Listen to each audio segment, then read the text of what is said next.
Zunge raus. Diagnose rein. Die Geheim sprach Dienst Körpers entschlüsseln. Die Zungendiagnostik ist ein Jahrtausendelt Methode, die in der traditionellen chinesischen Medizin, TCM, eine zentrale Rolle spielt. Sie basiert auf der Annahme, dass die Zunge den Zustand der inneren Organe des gesamten Körpers widerspiegelt. Wenn wir die Zunge betrachten, sehen wir mehr als nur ein Werkzeug zum Sprechen und Schmecken. Wir sehen ein kleines Fenster, das uns Einblick in das in ihr Gleichgewicht und die Gesundheit unseres Körpers gibt. Die Zungendiagnostik ist eine Kunst, weil sie nicht nur das bloße Erkennen physischer Zeichen erfordert, sondern auch die Fähigkeit, die Zeichen im Kontext des gesamten Körpersystems zu interpretieren.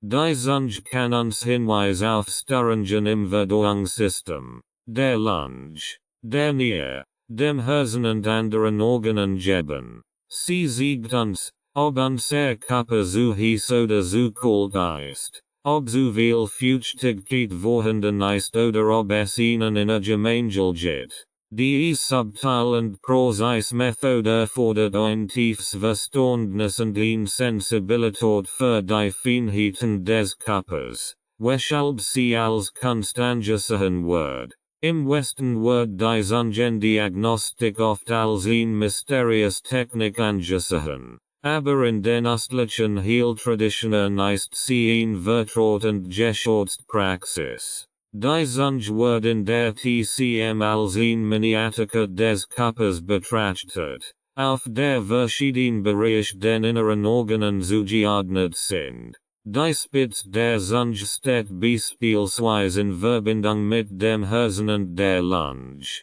während die mit der Zunge den Magen und die Milz repräsentiert. Der Hinterbereich der Zunge zeigt den Zustand der Nieren und des Blasenmeridians an. Der Zustand der Zunge kann sich je nach Gesundheitszustand dramatisch verändern. Veränderungen in Farbe, Form, Belag und Feuchtigkeit der Zunge geben uns wertvolle Informationen. Ein blasse Zunge kann beispielsweise auf ein Blut oder Energieschwäche hinweisen, während ein rote Zunge Hitze im Körper andeutet. Ein dicker, weißer Belag kann auf eine Ansammlung von Feuchtigkeit und Skleim hindeuten, während ein fehlender Belag oft auf einen Yin-Mangel oder eine Störung der Verdauungsfunktionen hinweist. Doch die Kunst der Zungendiagnostik endet nicht bei der Analyse der Zunge allein.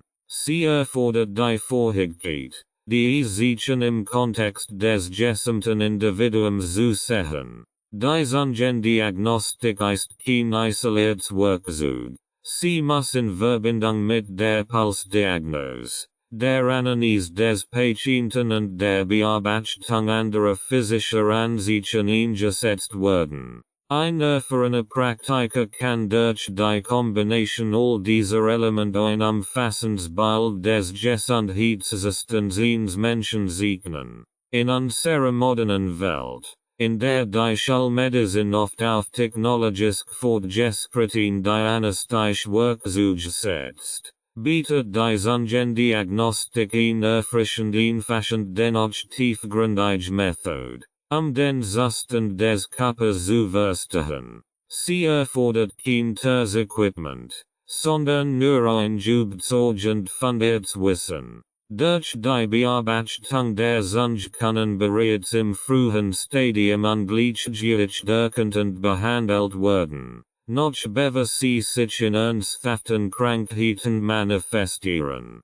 Dies macht die Zungendiagnostik zu einem wertvollen Werkzeug für preventive Gesundheit. Indem wir die Zeichen der Zunge regelmäßig bearbeiten, können wir mögliche Störungen frühzeitig erkennen und gezielt Maßnahmen ergreifen, das Gleichgewicht im Körper wiederherzustellen. So kann die Zungendiagnostik nicht nur bei der Diagnose von Krankheiten helfen, sondern auch als eine Methode der Gesundheitsvorsorge dienen.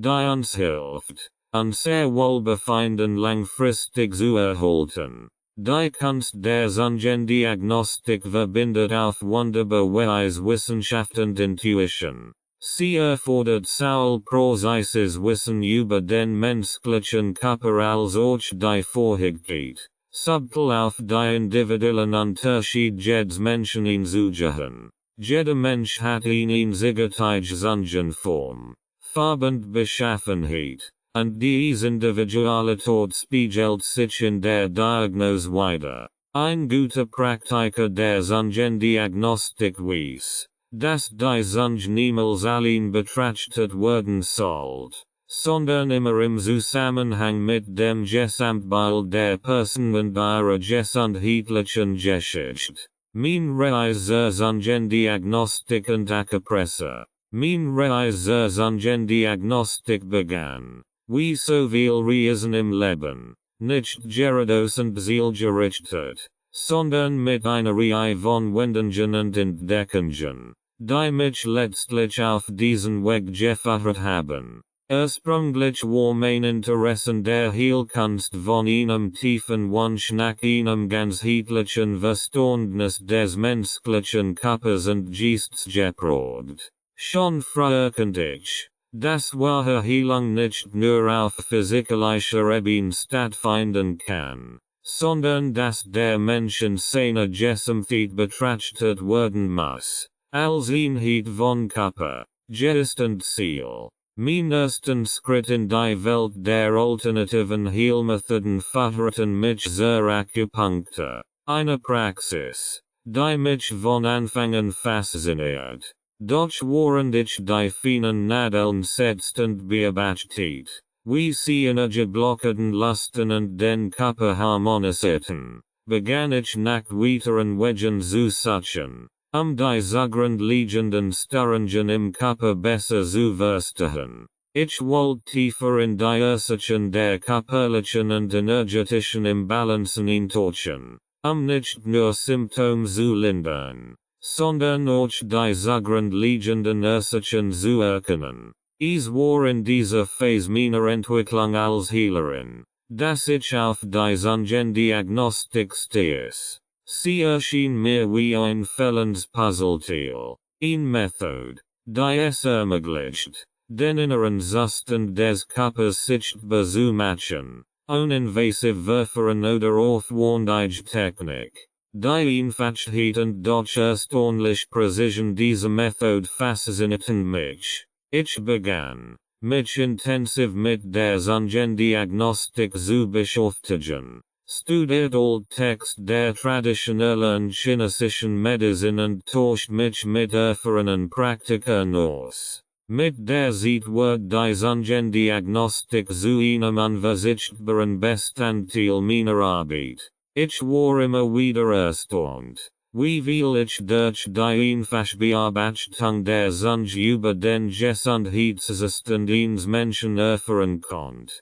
Gleichzeitig entwickelt ich ein tiefes Verständnis für die energetischen Zusammenhänge im Körper. Die Zunge zeigt mir nicht nur, welche Organe aus dem Gleichgewicht geraten wären, sondern auch, wo die Energie blockiert oder gestört war. In Kombination mit der Akupressur fand ich schließlich einen ganzheitlichen Ansatz, der mir erlaubt, auf sanft und doch wirkungsvoll Weise die Selbstheilungskraft meiner Klienten zu aktivieren. Während die Zungendiagnostik mir wortvoll Einblick in den Zustand des Körpers gab, ermöglicht mir die Akupressur, gezielt auf die Ungleichgewicht einzuwirken. Durch das Drucken bestimmter Punkte entlang der Meridian konnte ich den Energiefluss im Körper wiederherstellen und das Wohlbefinden meiner Klienten verbessern.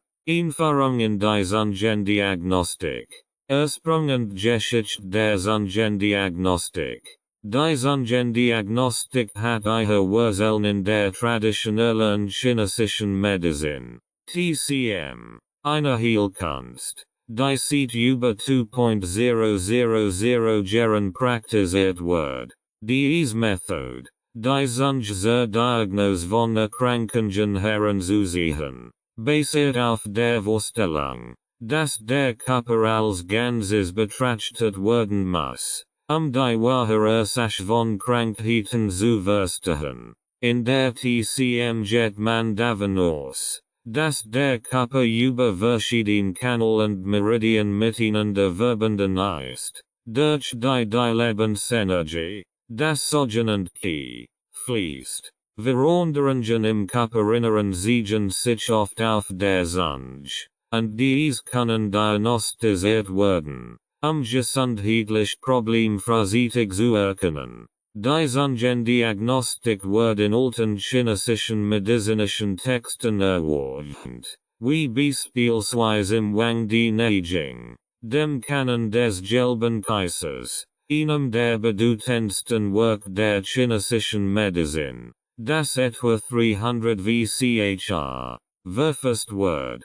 Hier wird die Zunge als Teil des diagnostischen Prozesses beschrieben, der gemeinsam mit der Pulsdiagnose, der Gesichtsanalyse und der Bearbeitung der Körpersprache verwendet wird, den Zustand des Körpers und der inneren Organe zu beurteilen. Im Lauf der Jahrhunderte wird die Zungendiagnostik weiterentwickelt und verfeinert, insbesondere in der Song-Dynastie, 960-1279. Als die systematische Bearbeitung und Klassifizierung von Zungenmerkmalen eine zentrale Rolle in der medizinischen Ausbildung innehmen, ist begangen.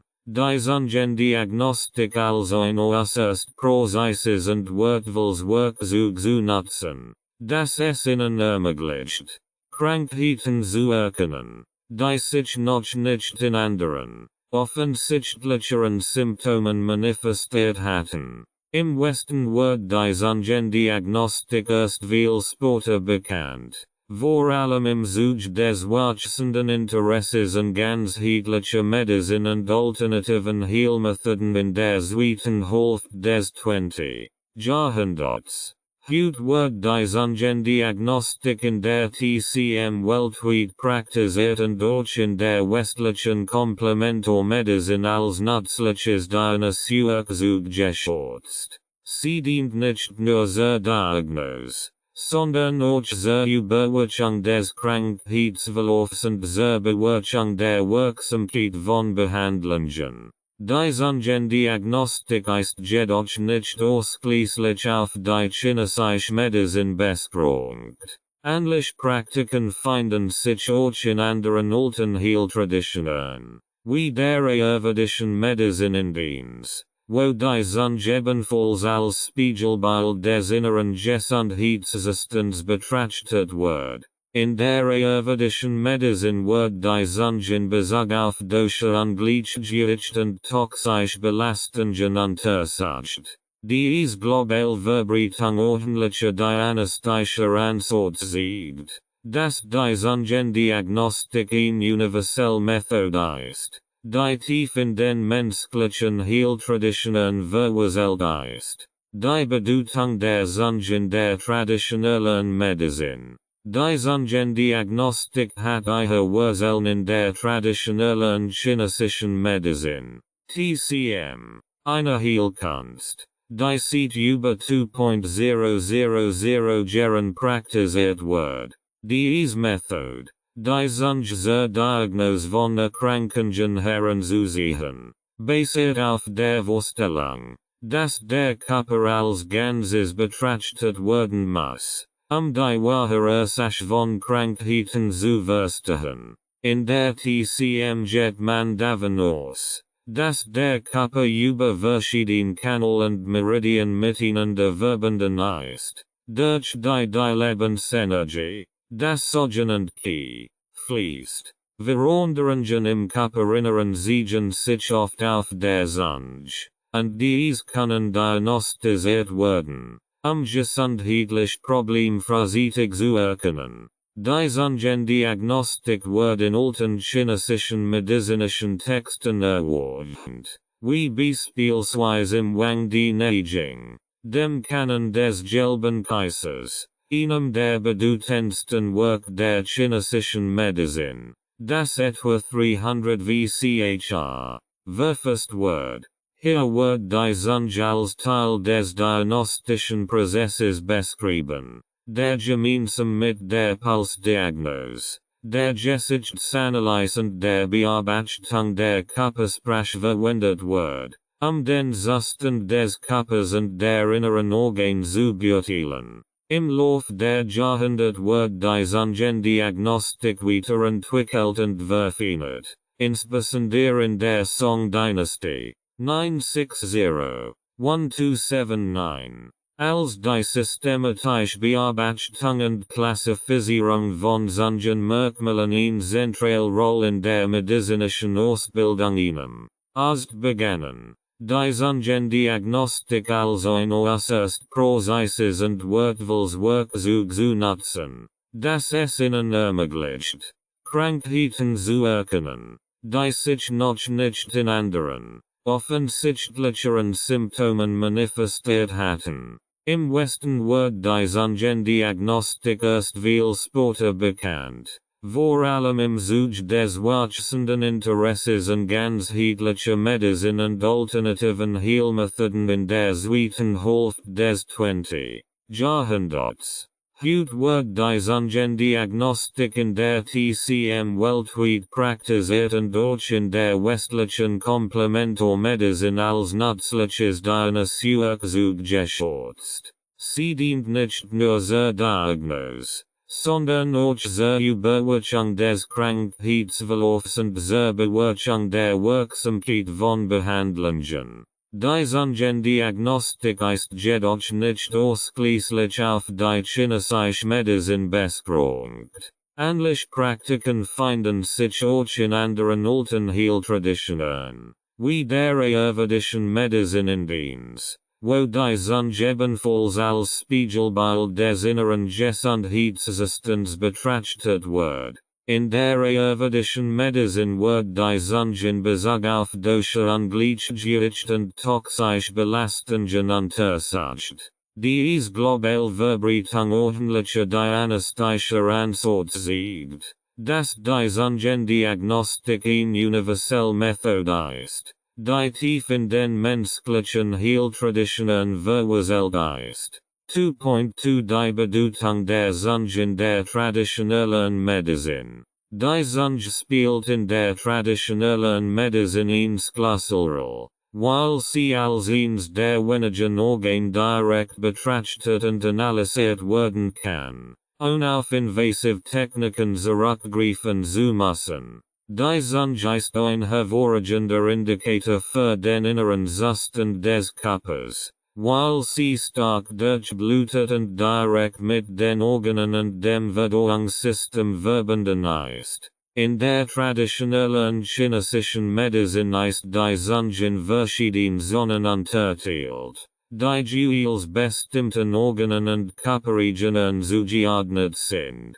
Die Spitze der Zunge steht in Verbindung mit dem Herzen und den Lungen, während der mittlere Teil der Zunge den Magen und die Milz repräsentiert. Der hintere Teil der Zunge steht in direkter Verbindung mit den Nieren und dem unteren Gyro, einer Region im Körper, die den unteren Bauchraum umfasst, einschließlich der Fortpflanzungsorgane und des Verdauungstrakts. Durch die Untersuchung dieser Zonen kann ein erfahrener TCM-Praktiker Rückschluss auf den Zustand der entsprechenden Organe und Systeme ziehen. Die Zunge gibt auch Aufschluss über das Gleichgewicht von Yin und Yang im Körper, den Zustand des Bluts, die Flüssigkeiten im Körper und den Zustand des Qi. Ingessen Zunge sollte eine blassrosa Farbe haben. Dann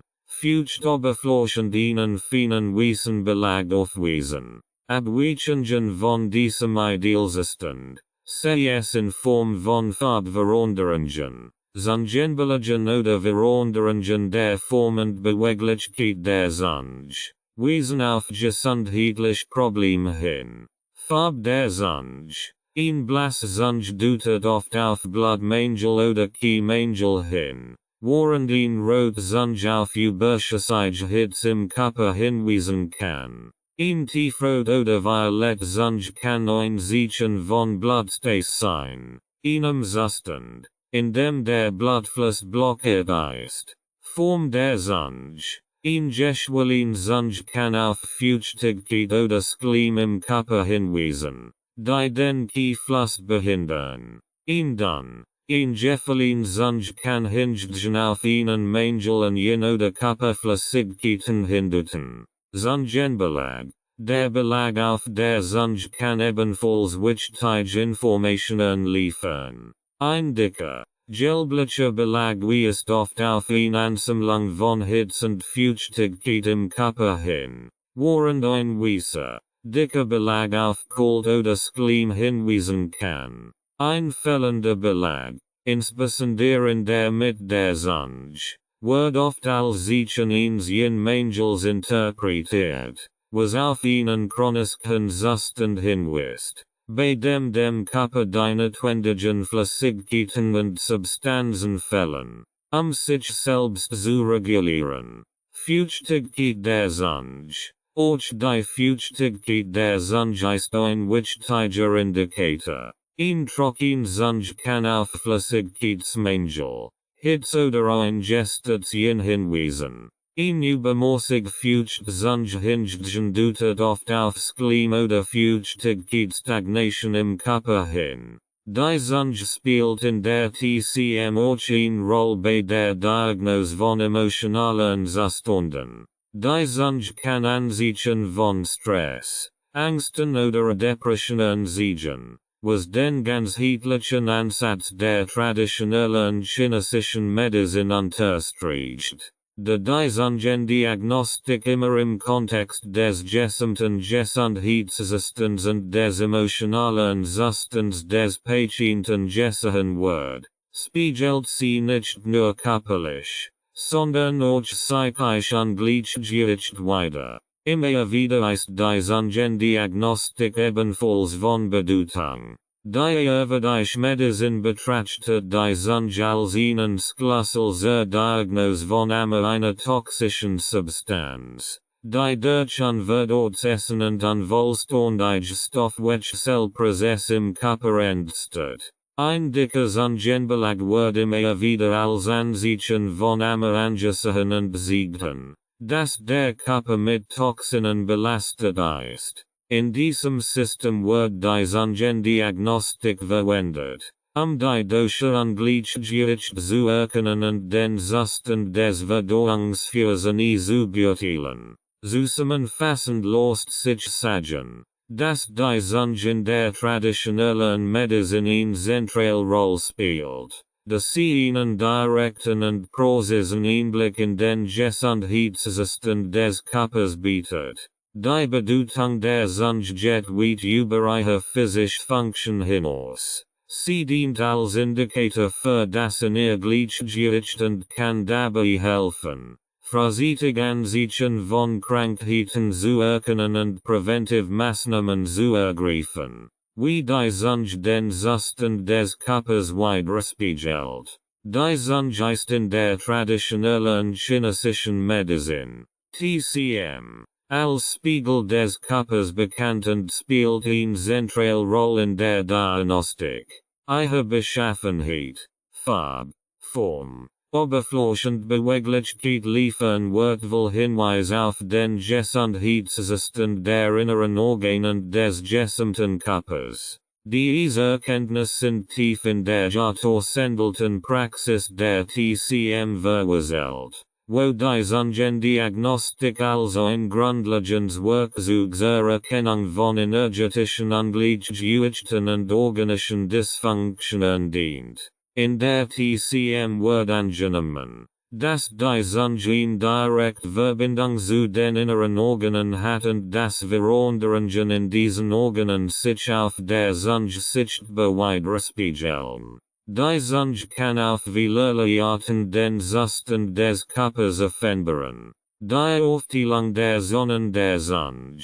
Die Zunge ist in der TCM in verschiedene Zonen unterteilt, die bestimmten Organen und Körperfunktionen zugeordnet sind. Die Einteilung ist einer der grundlegenden Mechanismen, durch die Zunge den Zustand des Körpers widerspiegelt. Die Zone der Zunge steht in Verbindung mit bestimmten inneren Organen, und durch die genaue Untersuchung dieser Zonen können Praktiker Hinweis auf potenziell gesundheitliche Probleme erhalten. Die Zungenspitze steht in direkter Verbindung mit dem Herzen und der Lunge.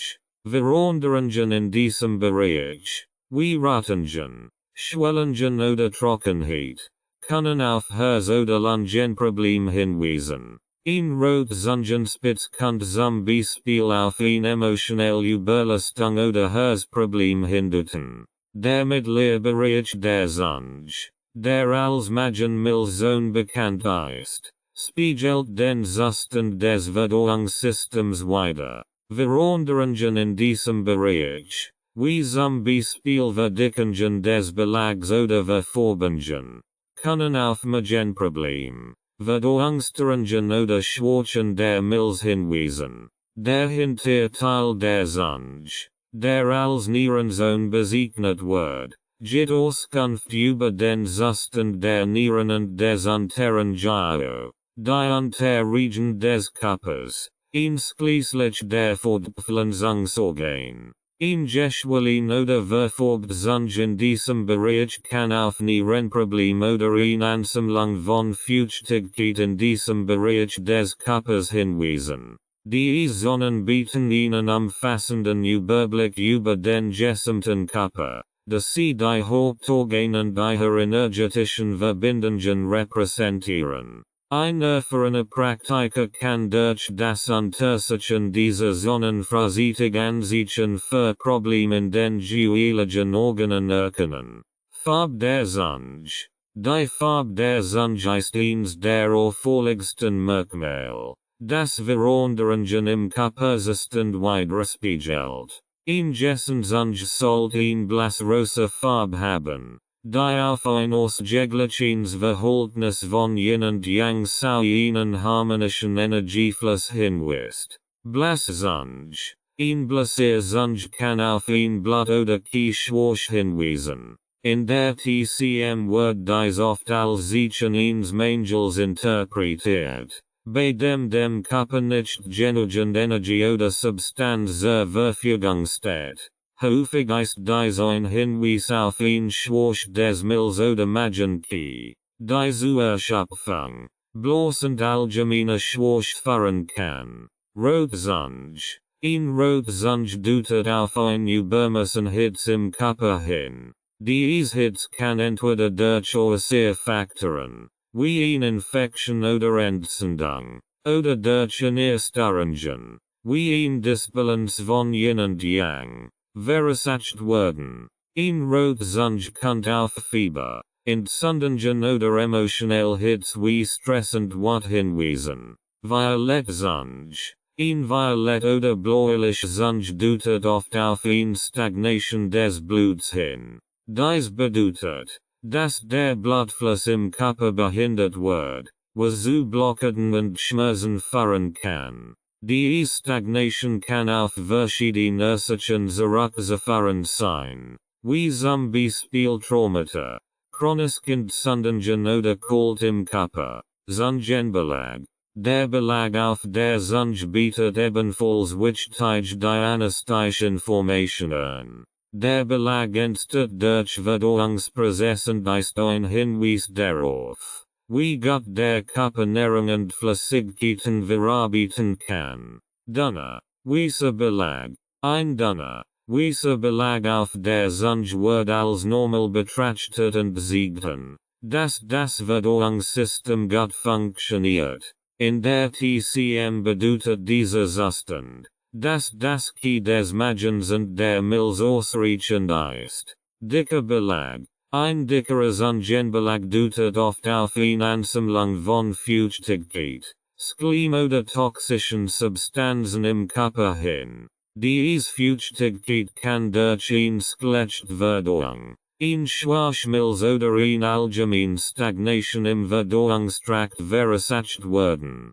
Ein gelblicher Belag deutet auf Hitze im Körper hin. Während ein weißer, dicker Belag auf eine Ansammlung von Kalt und Feuchtigkeit hinweist. Fehlender Belag, wenn die Zunge keinen Belag hat, insbesondere in der Mitte oder in den Rändern, deutet dies oft auf einen Yin-Mangel hin. Diese Zustand zeigten, dass dem Körper die notwendigen Flüssigkeiten fehlen, was auf chronische Krankheiten oder einen längeren Krankheitsverlauf hindeuten kann. Form und Struktur der Zunge. Die Form und Struktur der Zunge sind weitere Indikatoren für den Gesundheitszustand des Körpers. Die TCM untersucht die Zunge auf Schwellungen, Riss, Zitterbeugungen und Zungenabdruck in den Rändern, die wichtige Hinweise auf eine Störungen liefern können. Geschwollen Zunge. Ein geschwollen Zunge, insbesondere in den Rändern, kann auf eine Ansammlung von Feuchtigkeit oder Schleim im Körper hinweisen. Dies ist häufig ein Zeichen für ein Schwach der Milz, die für die Umwandlung und den Transport von Flüssigkeiten im Körper verantwortlich ist. Riss in der Zunge. Riss oder Furchen in der Zunge weisen oft auf einen Yin-Mangel hin. Dieser Zustand wird durch einen Mangel in Körperflüssigkeiten verursacht und ist oft bei chronischen Erkrankungen oder bei Menschen zu beobachten, die unter ständiger Hitze oder Trockenheit leiden. Zitternd Zunge. Ein zitternd oder unruhige Zunge kann ein Zeichen von Schwach oder Wind im Körper sein. In der TCM wird Wind als eine Bewegung der Energie im Körper beschrieben, die Unruhe, Zittern oder andere unkontrollierte Bewegungen verursachen kann. Feuchtigkeit der Zunge. Die Feuchtigkeit der Zunge zeigten, ob der Körper ausreichend mit Flüssigkeiten versorgt ist und ob das Yin und Yang im Gleichgewicht stehen. Trocken Zunge. Ein trocken Zunge weist oft auf einen Mangel in Körperflüssigkeiten oder ein Übermaß innerer Hitze hin. Dieser Zustand kann durch Dehydrierung, eine Skelettstörung oder eine übermäßige Hitzeproduktion im Körper verursacht werden. Übermäßig feuchte Zunge. Eine übermäßig feuchte Zunge, insbesondere mit einem dicken Belag, deutet auf eine Ansammlung von Schleim und Feuchtigkeit im Körper hin. Dies ist oft das Ergebnis eines schwachen Verdauungssystems oder einer Ansammlung von toxischen Substanzen. Grundlagen der Zungendiagnostik. Anatomie der Zunge. Bereich und Zonen. Die Zunge ist ein faszinierendes Organ, das aus muskularem Gewebe besteht und sowohl für das Schmecken als auch für die Nahrungsaufnahme, das Sprechen und sogar die Immunabwehr von zentraler Bedeutung ist. In der traditionellen chinesischen Medizin, TCM, wird die Zunge jedoch auch als die anästhetisches Werkzeug betrachtet, das den Zustand der inneren Organe und des gesamten Körpers widerspiegelt. Ihre Anatomie lässt sich in verschiedenen Bereichen und Zonen unterteilen, die jeweils spezifischen Organen und Körpersystemen zugeordnet sind. Die Zonen der Zunge.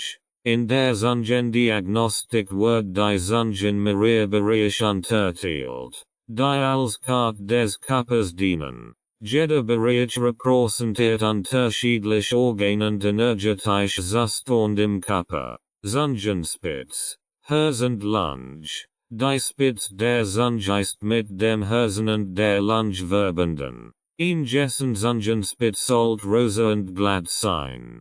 Veränderungen in Farbe oder Struktur in diesem Bereich, wie Rötungen, Schwellungen oder Ulcerationen, können auf Probleme im Herz-Kreislauf-System oder den Atemwegen hinweisen. Ein rot oder entzündete Zungenspitze kann zum Beispiel auf emotionelle Überlastung, wie Stress oder Angst, oder auf Hörsproblem hindeuten. Mittlere Zungenbereich. Magen und Milz. Der mittlere Bereich der Zunge.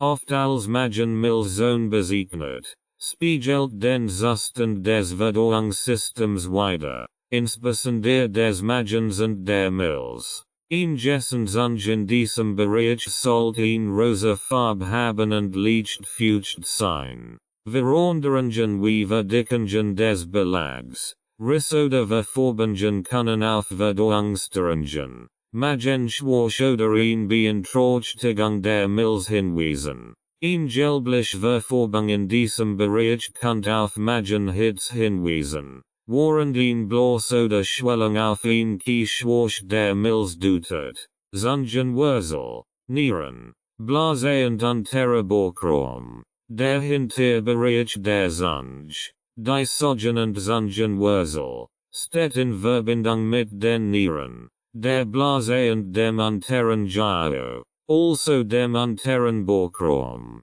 der die Fortpflanzungsorgane und den unteren Verdauungstrakt umfasst.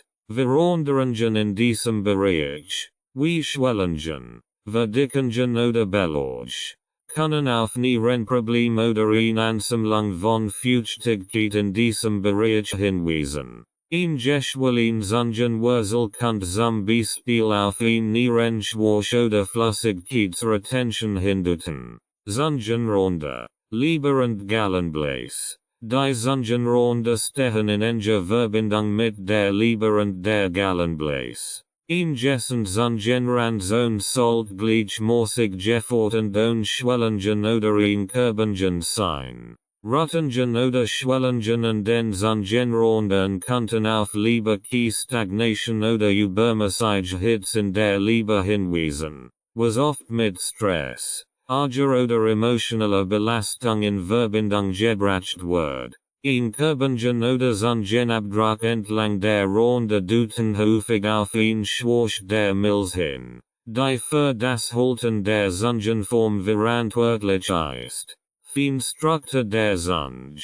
Neben den Sonnenuntersucht die TCM auch die Feinstruktur der Zunge, einschließlich ihrer Oberfläche, Textur und Beweglichkeit. Diese Aspekt bieten tiefergehend Einblick in den Zustand des Körpers. Zungenpapillen. Die Oberfläche der Zunge ist von kleinen Erhebungen bedeckt, den sogenannten Papillen, die für das Schmecken verantwortlich sind. Ihre Dichte und Beschaffenheit können Hinweis auf den Gesundheitszustand geben.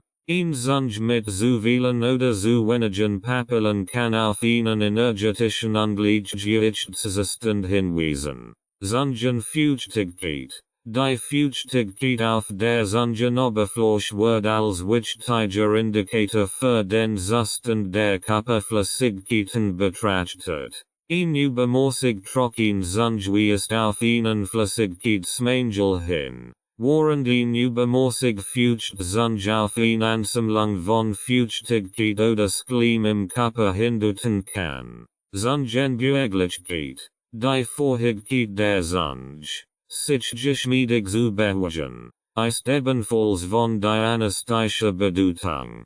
Ein zitternd oder unruhige Zunge kann auf eine Windstörungen oder Kieschwäche hinweisen, während ein stief oder unflexibel Zunge auf Blockaden oder extrem kalt im Körper hinweist. Die Farbe und Form der Zunge sind zwei der wichtigsten diagnostischen Merkmale in der Zungendiagnostik. Sie geben Aufschluss über den inneren Gesundheitszustand und können Hinweis auf energetische Ungleichgewicht, organische Störungen oder pathologische Zustand im Körper liefern. Farbveränderungen der Zunge. Die Zungenfarbe ist ein entscheidender Indikator für den Zustand von Yin, Yang, Qi und Blut im Körper. Verschiedene Farben können auf verschiedene energetische Zustand hinweisen.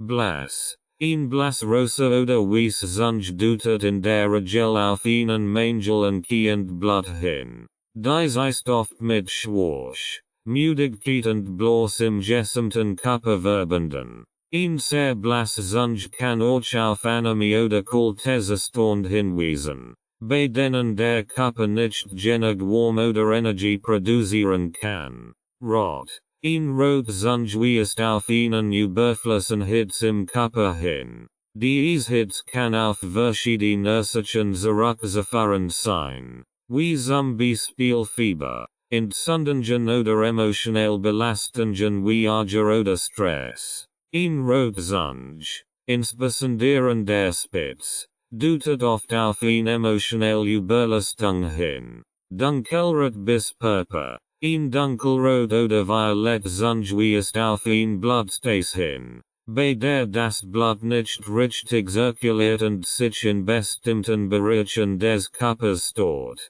Dies kann durch Kalt, Traumata oder chronische Erkrankungen verursacht werden. Ein violett Zunge kann auch auf ein zuersteffende Versorgung hinweisen, was oft bei schweren Atemwegserkrankungen oder Herzproblemen auftritt. Blau. Ein bläulich Zunge deutet oft auf extrem Kalt im Körper hin, die Blutzirkulation behindert. Dieser Zustand wird als ernsthaft betrachtet und kann auf Herzprobleme oder Schwerkältezustand hinweisen, die Energiezirkulation blockieren. Form Veränderungen der Zunge. Die Form der Zunge gibt ebenfalls wichtige Hinweise auf den Gesundheitszustand des Körpers. Veränderungen in der Zungenform können auf energetische Blockaden, Mangelzustand oder Flüssigkeitsungleichgewicht hinweisen. Geschwollen. Ein geschwollen Zunge, insbesondere mit Zahnabdrücken an den Rändern, deutet oft auf Feuchtigkeitsansammlungen oder Kieschwäche hin. Ein geschwollen Zunge zeigt an, dass der Körper Schwierigkeiten hat, Flüssigkeiten richtig zu verarbeiten und abzuleiten. In der TCM wird dies oft mit einer schwarzen Milz in Verbindung gebracht. Dann. Ein dun Zunge deutet auf einen Mangel an jenen Körperflüssigkeiten hin. Dieser Zustand tritt häufig bei chronischen Krankheiten oder Flüssigkeitsverlust auf, und die Zunge erscheint oft trocken und rissig.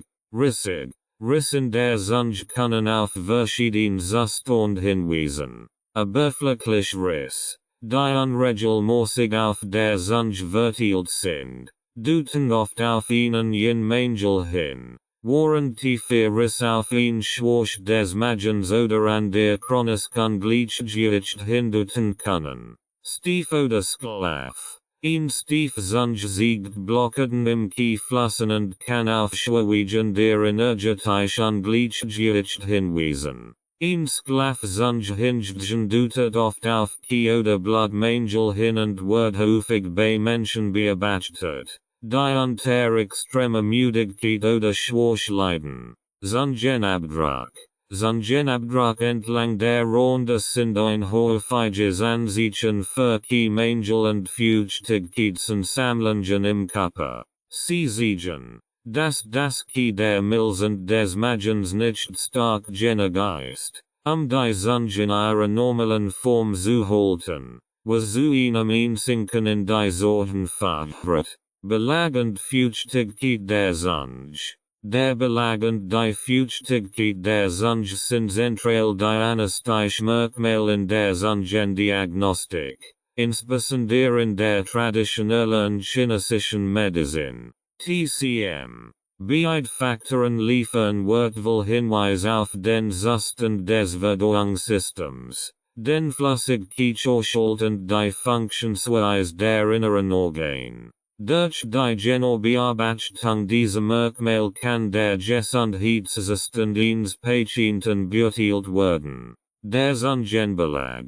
Der Zungenbelag entsteht durch den Stoffwechsel im Verdauungssystem und besteht aus einer dünnen oder dicken Schicht, die Oberfläche der Zunge bedeckt. In der TCM wird der Zungenbelag als Produkt des Magen-Kie angesehen. Also der Energie, die durch den Verdauungsprozess erzeugt wird. Der Zustand des Zungenbelags kann daher Aufschluss über den Zustand von Magen, Mills und Verdauungssystem geben. Merkmal des Ungenbelags. Farb des Belags. Die Farb des Belags variiert je nach Gesundheitszustand und spiegelt energetisch Veränderungen im Körper wider. Ein weißer Belag ist in der Regel normal, besonders wenn dünn und gleichmäßig verteilt ist. Ein dicker, weißer Belag deutet jedoch auf eine Ansammlung von Kalt oder Feuchtigkeit im Körper hin. Ein gelblicher Belag ist ein Hinweis auf Hitze, die oft mit Entzündungen oder Infektionen in Verbindung steht.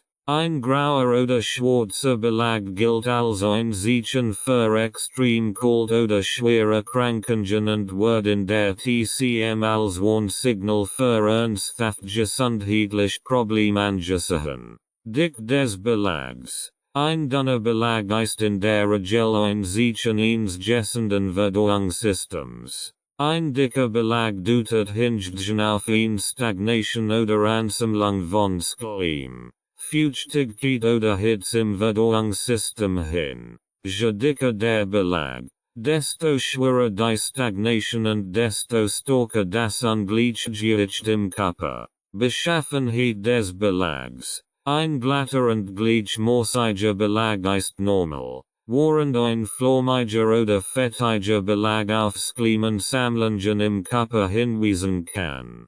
Schleim kann die Zirkulation blockieren und zu einer Vielzahl von Beschwerden führen, wie etwa Müdigkeit, Verdauungsstörungen und Atembeschwerden. Veränderungen des Belags. Veränderungen im Zungenbelag sind oft dynamisch und können auf den Krankheitsverlauf oder den Fortschritt der Heilung hinweisen. Ein dicker Belag, der sich während einer Behandlung verdient, deutet auf eine Verbesserung des Gesundheitszustands hin. Andererseits kann das plötzlich Verschwinden des Belags, insbesondere in der Mitte der Zunge, auf einen ernsten Mangel hinweisen, was bedeutet, dass der Körper stark dehydriert ist oder an Substanzmangel leidet. Feuchtigkeit der Zunge. Die Feuchtigkeit der Zunge wird in der TCM als Ausdruck des Flüssigkeitshaushalts des Körpers interpretiert. Sie geht aufschluss darüber, ob die Flüssigkeiten im Körper ausreichend vorhanden sind und ob sie korrekt zirkulieren. Merkmal der Feuchtigkeit. Normal Feuchtigkeit. Ein Zunge sollte leicht feucht sein, und dass sich Flüssigkeit darauf ansammelt. Dies normal Feuchtigkeit zeigt, dass der Körper über genügend Flüssigkeiten verfügt, seine Funktionen aufrecht zu halten und das im Gleichgewicht zu halten. Trocken Zunge. Ein trocken Zunge weist auf einen Mangel an Körperflüssigkeiten oder einen Mangel hin. Dies Trockenheit kann durch Dehydrierung, übermäßige Hitze im Körper oder chronische Krankungen verursacht werden. Ein trocken Zunge Belag deutet oft auf ein schweres Defizit hin, das ein tiefgehend energetisch und physiologisch Erschöpfung signalisiert. Übermäßig feucht Zunge. Ein übermäßig feucht Zunge, besonders mit Ansammlungen von Flüssigkeit oder einem fettigen Belag, deutet auf eine Ansammlung von Feuchtigkeit und Schleim im Körper hin. Dies kann auf ein Schwachmilz hinweisen, die nicht in der Lage ist, die Körperflüssigkeiten richtig zu regulieren. Menschen mit diesem Zustand leiden häufig an Verdauungsstörungen, Müdigkeit und Ödmen, Zungenveränderungen und ihre Bedeutung für die Gesundheit. Die Zunge ist ein dynamisches Organ, dessen Erscheinungsbild sich je nach Gesundheitszustand des Körpers verändert. Diese Veränderungen sind wertvoll Hinweise auf energetische und organische Störungen und ermöglichen es Praktiken der TCM, den Zustand der inneren Organe und des gesamten Körpers zu beurteilen.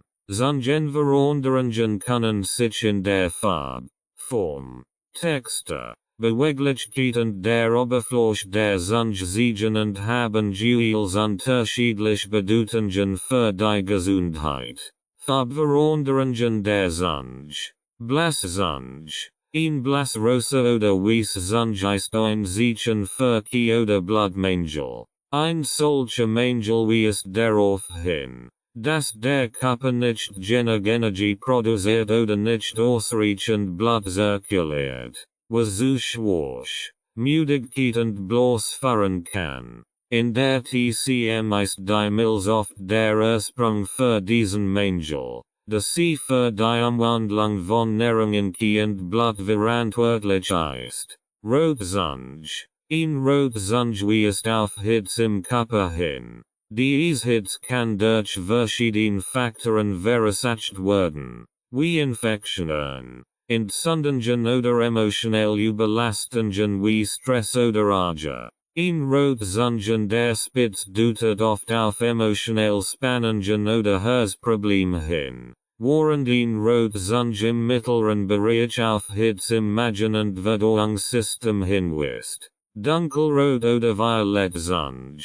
Ein dunkelrot oder violett Zunge ist ein Zeichen für Blutstagnation. Dieser Zustand entsteht, wenn das Blut nicht richtig zirkuliert und sich in bestimmten Bereichen des Körpers stört. Blutstagnation kann durch Traumata, chronische Krankheiten oder extrem kalt verursacht werden und führt oft zu Schmerzen, Schwellungen und Druckempfindlichkeit. Ein violett Zunge zeigt oft schwerwiegende Digestions- und Heizproblemen, wie Herz- oder Lungenstörungen. Bläuliche Zunge. Ein bläuliche Zunge ist ein Hinweis auf extrem kalt im Körper, die Blutzirkulation behindert. Dies wird in der TCM als ein ernstes Anzeichen für eine Dysfunction der inneren Organe betrachtet und kann auf Herz-Kreislauf-Probleme, extrem kalt oder Schwerkrankheit hinweisen.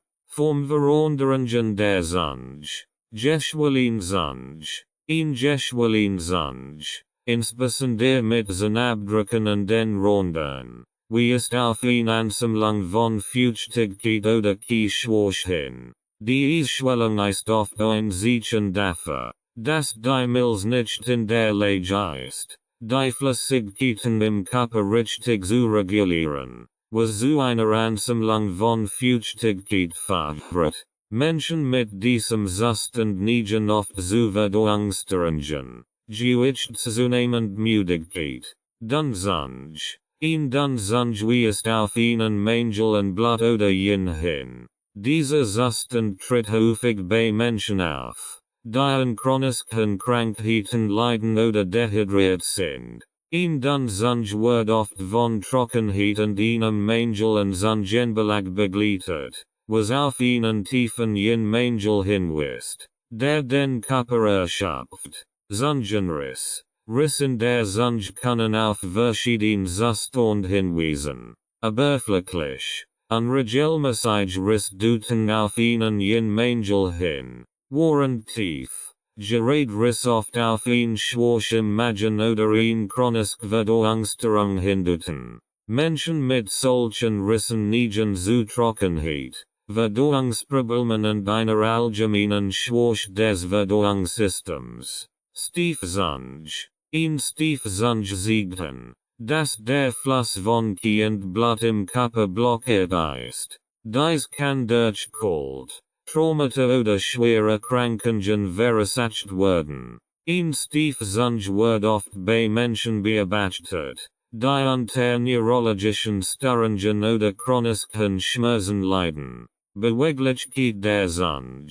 Die Beweglichkeit der Zunge kann ebenfalls diagnostische Informationen liefern. Zitternzunge. Ein Zitternzunge weist auf Ki oder Blutmangel hin und zeigt oft ein Schwach im Nervensystem. Menschen mit einer zitternden Zunge leiden häufig unter Nervosität, Angst oder allgemeiner Schwach.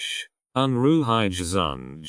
Ein unruhige Zunge, die sich ständig bewegt, kann auf Innenwindstörungen hinweisen. Dies Winsteringen Tretten oft bei neurologischen Problemen oder extremen emotionalen Zuständen auf und können zu zittern, Krampfen oder unwillkürlichen Bewegungen führen. Die Zunge als Spiegel der Organe. Die Zunge ist in der traditionellen chinesischen Medizin, TCM und anderen ganzheitlichen Heilmethoden als ein wertvolles Werkzeug zur Diagnose bekannt, das sie als Spiegel der Organe fungiert. Die Zunge ist mit den inneren Organen über Meridien und Energieleitbahnen verbunden, sodass sich körperlich und energetisch ungleichgewicht oft auf ihrer Oberfläche widerspiegeln.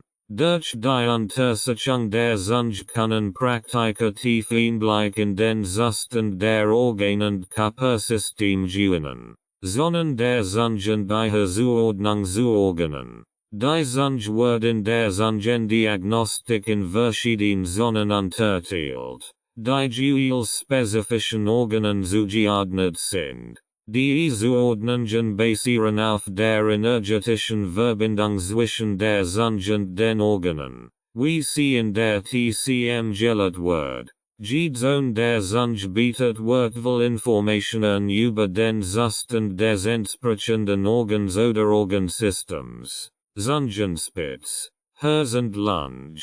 Die Zungenspitze wird in der TCM mit dem Hers und der Lunge in Verbindung gebracht. Dieser Bereich reflektiert den energetischen Zustand des Herz-Kreislauf-Systems und der Atemwege.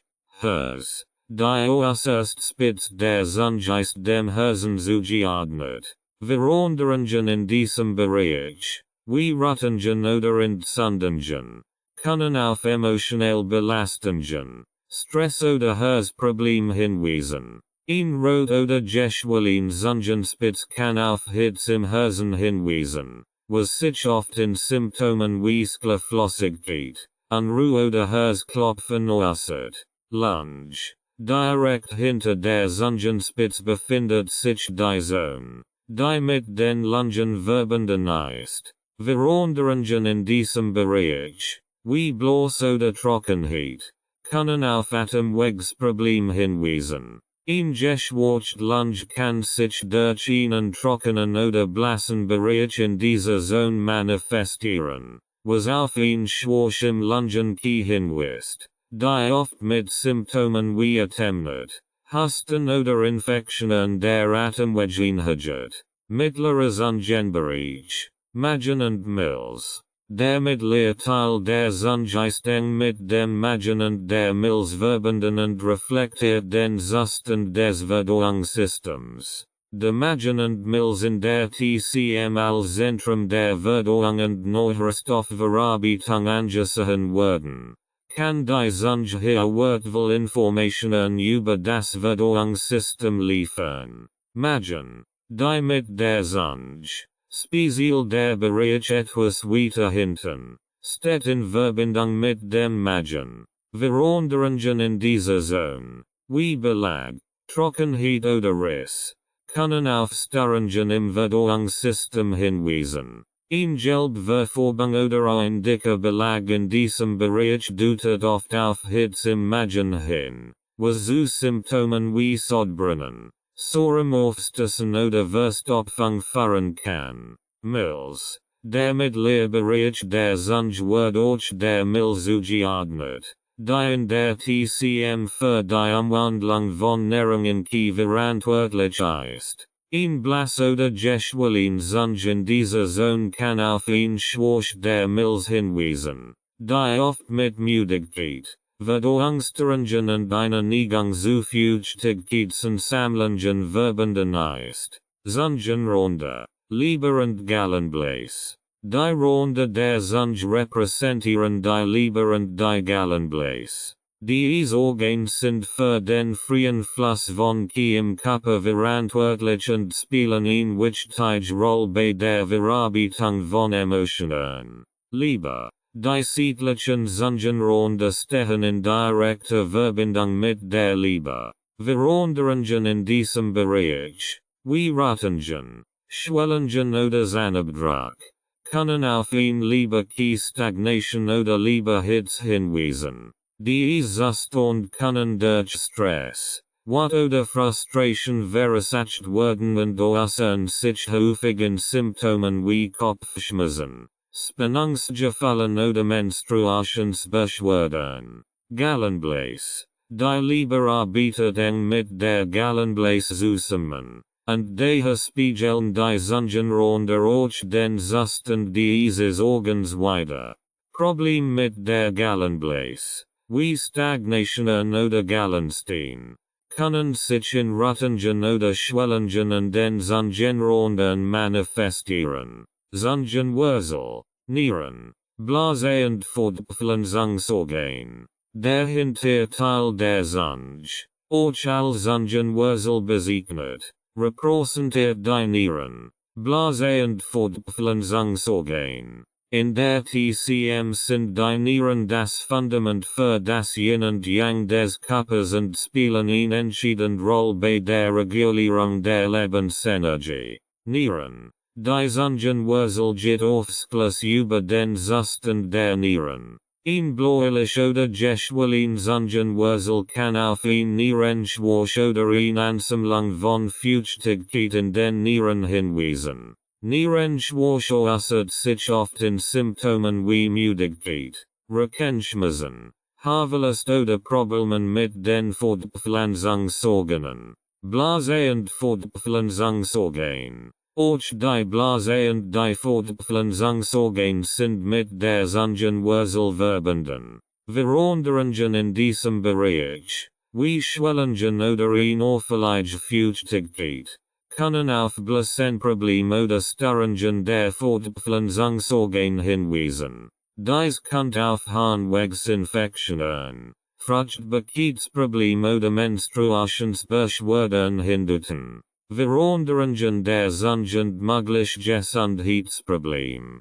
Veränderungen der Zunge in Bezug auf Farbe, Form, Belag und Feuchtigkeit geben einen deutlichen Hinweis auf möglich Gesundheitsprobleme. Diese Veränderungen sind oft Frühanzeichen für Ungleichgewicht im Körper, die noch vor dem Auftreten äußere Symptome erkannt werden können. Farbveränderungen der Zunge. Die Farbe der Zunge ist ein wichtiges diagnostisches Merkmal und gibt Hinweis auf den Zustand von Qi, Blut, Yin und Yang im Körper. Blasszunge. Ein blassrosa oder weiße Zunge deutet auf Qi oder Blutmangel hin. Dies kann mit allgemeiner Schwäche, Müdigkeit und bloß verbunden sein. Oft ist ein Schwachmilz oder ein schwaches Herz die Ursache für diesen Zustand. Menschen mit blasser Zunge neigen auch zu Kultempfindlichkeit und einem geschwächten Immunsystem. Rotzunge. Ein Rotzunge ist auf Hitze im Körper hin. Diese Hitze kann durch Infektionen, Entzündungen oder emotionelle Überlastung verursacht werden. Menschen mit einer roten Zunge neigen zu Fieber, erhöhter Herzfrequenz, Unruhe und anderen hitzebedingten Symptomen wie Trockenheit oder Durst. Violett oder Blaue Zunge. Ein violett oder bläuliche Zunge ist ein Zeichen für Blutstagnation oder extrem Kalt im Körper. Dies kann durch blockiert Blutgefäß, Kreislaufprobleme oder Herzschwäche verursacht werden. Menschen mit einer violetten Zunge leiden oft unter Schmerzen, Druckempfindlichkeit oder Taubheitsgefallen in verschiedenen Körperbereichen. Formveränderungen der Zunge. Die Form der Zunge gibt ebenfalls wertvoll Hinweis auf möglich Gesundheitsprobleme, insbesondere im Zusammenhang mit Qi und Blutflüssigkeitsregulation. Geschwollen Zunge. Ein geschwollen Zunge deutet auf eine Ansammlung von Feuchtigkeit im Körper hin, die oft durch ein Schwachmilz verursacht wird. Dies kann zu Symptomen wie Verdauungsstörungen, Gewichtszunehmend Müdigkeit führen. Zahnabdruck an den Zungenrändern sind ebenfalls häufig bei geschwollenen Zungen zu sehen und deuten auf ein Schwäche des Milz Qi hin. Dun Zunge. Ihn dun Zunge wie ist auf ihnen Mangel und Blut oder jen hin. Menschen mit einer dunnen Zunge neigen zu Trockenheit, Schlafstörungen, Nervosität und chronischer Müdigkeit. Diese Zustand kann durch chronische Krankheiten oder Flüssigkeitsverlust verursacht werden. Rissige Zunge. Riss in der Zunge sind häufig ein Zeichen für jen Mangel. Diese Risse können unterschiedlich tief sein und treten oft bei Menschen auf, die an chronischen Erkrankungen oder Flüssigkeitsmangel leiden. Menschen mit rissiger Zunge neigen auch zu trockener Haut, brüchigem Haar und innerer Hitze. Veränderungen des Zungenbelags. Der Zungenbelag wird wohl Hinweis auf den Zustand des Verdauungssystems sowie auf das Gleichgewicht von Feuchtigkeit, Schleim und Hitze im Körper. Veränderungen im Zungenbelag sind oft ein deutlicher Hinweis auf zugrundliegendes Gesundheitsproblem, insbesondere im Verdauungstrakt. Dicker Belag. Ein dicker Zungenbelag weist auf eine Ansammlung von Feuchtigkeit, Schleim oder Hitze im Körper hin. Ein gelblicher, dicker Belag deutet oft auf eine Ansammlung von Hitze im Magen-Darm-Trakt hin, die sich in Symptomen wie Sodbrennen, Verstopfung oder Infektionen äußern kann. Ein weißer, dicker Belag hingegen deutet auf Feuchtigkeit und Kälte hin, was oft mit Verdauungsschwäche, Blähungen und schleimbildenden Zuständen im Körper verbunden ist. Dünner Belag. Ein dünner, gleichmäßig verteilter Belag gilt als normal und zeigt, dass der Verdauungstrakt in einem gesunden Zustand ist. Wird der Belag jedoch plötzlich dünner oder verschwindet gänzlich, kann dies auf einen jen Mangel oder eine ernsthafte Schwächung des Verdauungssystems hindeuten. Dieser Zustand geht oft mit Trockenheit, innerer Hitze oder einem allgemeinen inneren Mangel einher. Fleckiger oder ungleichmäßiger Belag. Ein fleckiger oder unregelmäßiger Zungenbelag, der in einigen Bereichen fällt, weist häufig auf eine Störung des Magen-Qi hin. Dies deutet auf ein Schwäche oder Ungleichgewicht im Verdauungssystem hin und kann mit Symptomen wie Verdauungsbeschwerden, Appetitlosigkeit oder Magenschmerzen einhergehen. Fehlender Belag.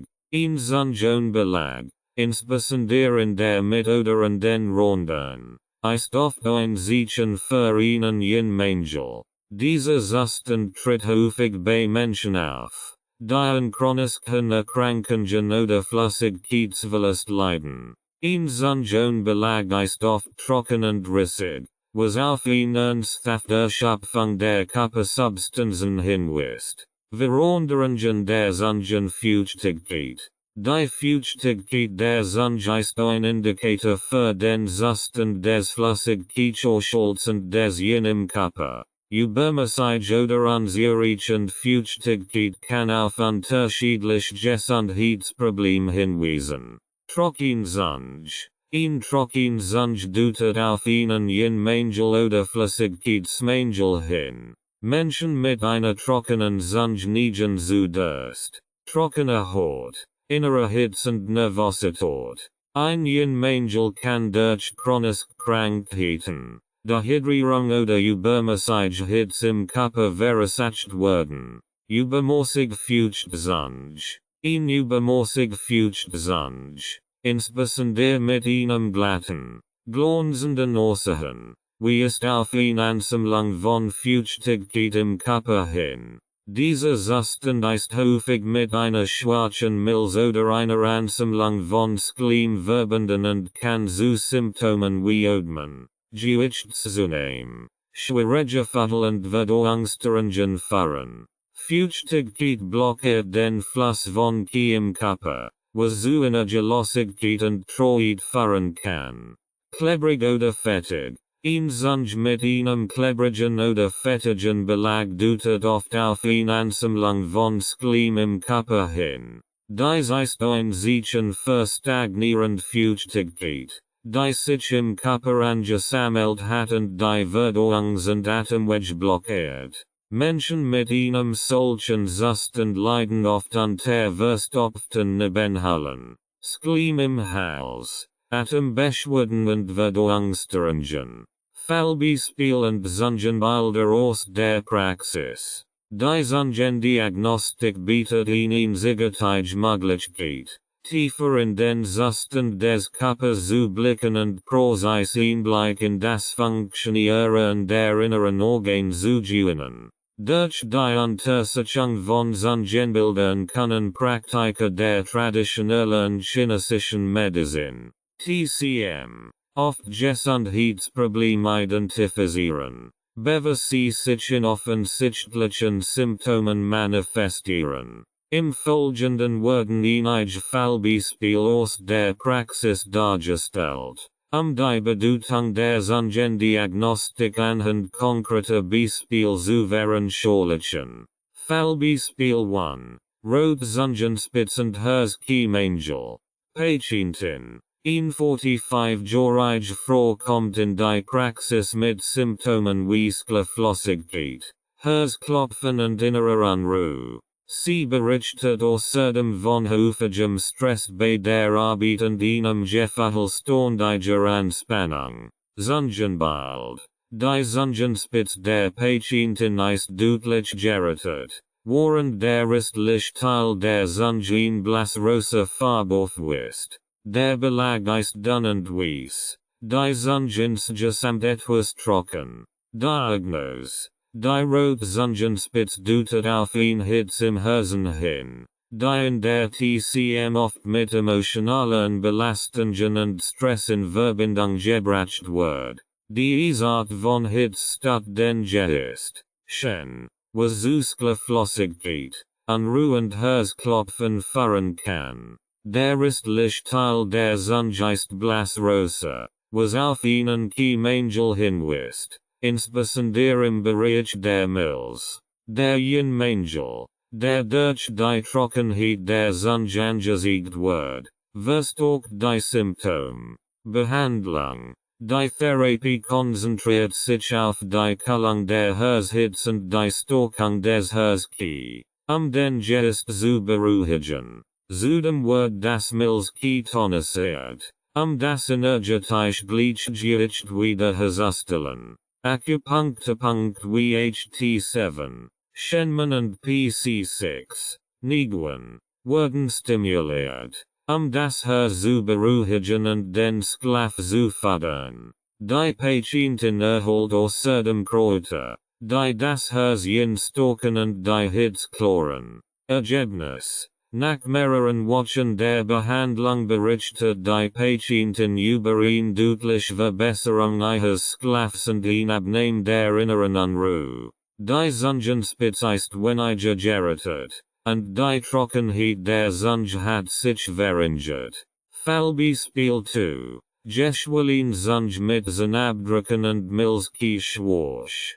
Patient. Ein 50-jähriger Mann klagt über ständige Müdigkeit, Verdauungsproblem, Blähungen, Verlegefühl und häufige Erkältungen. Hat auch zugenommen und berichtet von Schwierigkeiten in den Gliedmaßen. Zungenbild. Die Zunge des Patienten ist blass und geschwollen, insbesondere in den Rändern, die deutlich Zahnabdruck aufweisen. Der Zungenbelag ist dick und weiß, was auf Feuchtigkeit hinweist. Diagnose. Die blass und geschwollen Zunge mit Zahnabdrücken deutet auf ein Milzki-Schwäche hin, die dazu führt, dass die Milz nicht in der Lage ist, Feuchtigkeit effektiv zu transformieren und zu transportieren. Die Milz ist in der TCM für die Umwandlung von Nährungen verantwortlich, und ihre Schwäche führt zu einer Ansammlung von Feuchtigkeit im Körper, was die Symptome von Müdigkeit, Verdauungsstörungen und Gewichtszunahme erklärt. Behandlung. Die Therapie zielt darauf ab, das Milzki zu stärken und die Feuchtigkeit zu beseitigen. Acupuncture.we Street 36. Zusanli und SP9. Yinlingquen. Werden verwendet. Die Mills zu tonisieren und die Feuchtigkeit auszuleten. Zus ordentlich erholt der Patient Kräuter wie Beju Attractalodes und Fühling. Poria. Die das Mills Stocken und Feuchtigkeit beseitigen. Ergebnis. Nach mehreren Behandlungen berichtet der Patient von einer deutlichen Zunahme der Energie und einer Verbesserung seiner Verdauungsprobleme. Die Zunge ist weniger geschwollen, und die Zahnabdruck sind weniger ausgeprägt. Auch der Zungenbelag ist dünner geworden, was auf eine erfolgreiche Erhaltung der Feuchtigkeit hinweist. Fallbeispiel 3. Violet Zungenblattstais.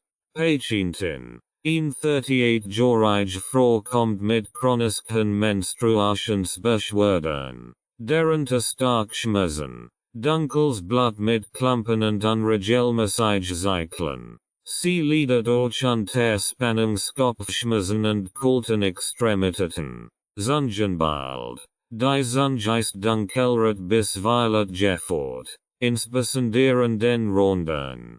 Es sind auch kleine Rotpunkte und Venus unterlaufenden sichtbar. Der Zungenbelag ist dünn. Diagnose. Die Violettfärbung der Zunge und die sichtbaren Blutgefäße deuten auf ein Blattstais hin, die in der TCM als blockiert oder stagnierend Blutzirkulation interpretiert wird. Die Blattstais führt zu Schmerzen und klumpigem Menstruationsblut sowie Kopfschmerzen und Kaltempfindlichkeit. Die Symptome sind typisch für eine Stagnation von Ki und Blut, die den freien Fluss der Energie im Körper behindert. Behandlung. Die Therapie zielt darauf ab, die Blattstais zu lassen und den Blutfluss zu fördern. Acupuncturpunkt wie SP10, Zuhe, LV3, Taichung und BL17, Jeshu, werden verwendet, das Blut zu beruhigen und den Fluss zu fördern.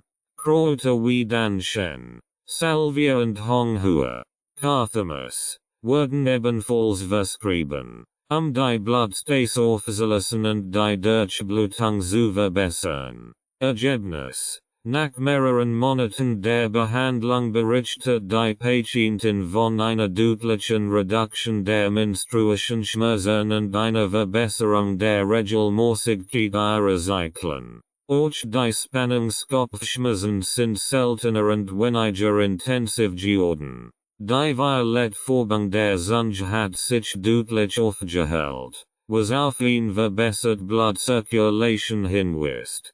Fallbeispiel 4. Trocken. Rissige Zunge und Yin Mangel. Patient. Ein 60-jähriger Mann kommt mit chronischer Flüssigkeit, nachschweißend trockener Haut. Berichtet auch von einem Gefahel der Hitze am späten Nachmittag und abends, begleitet von innerer Unruhe.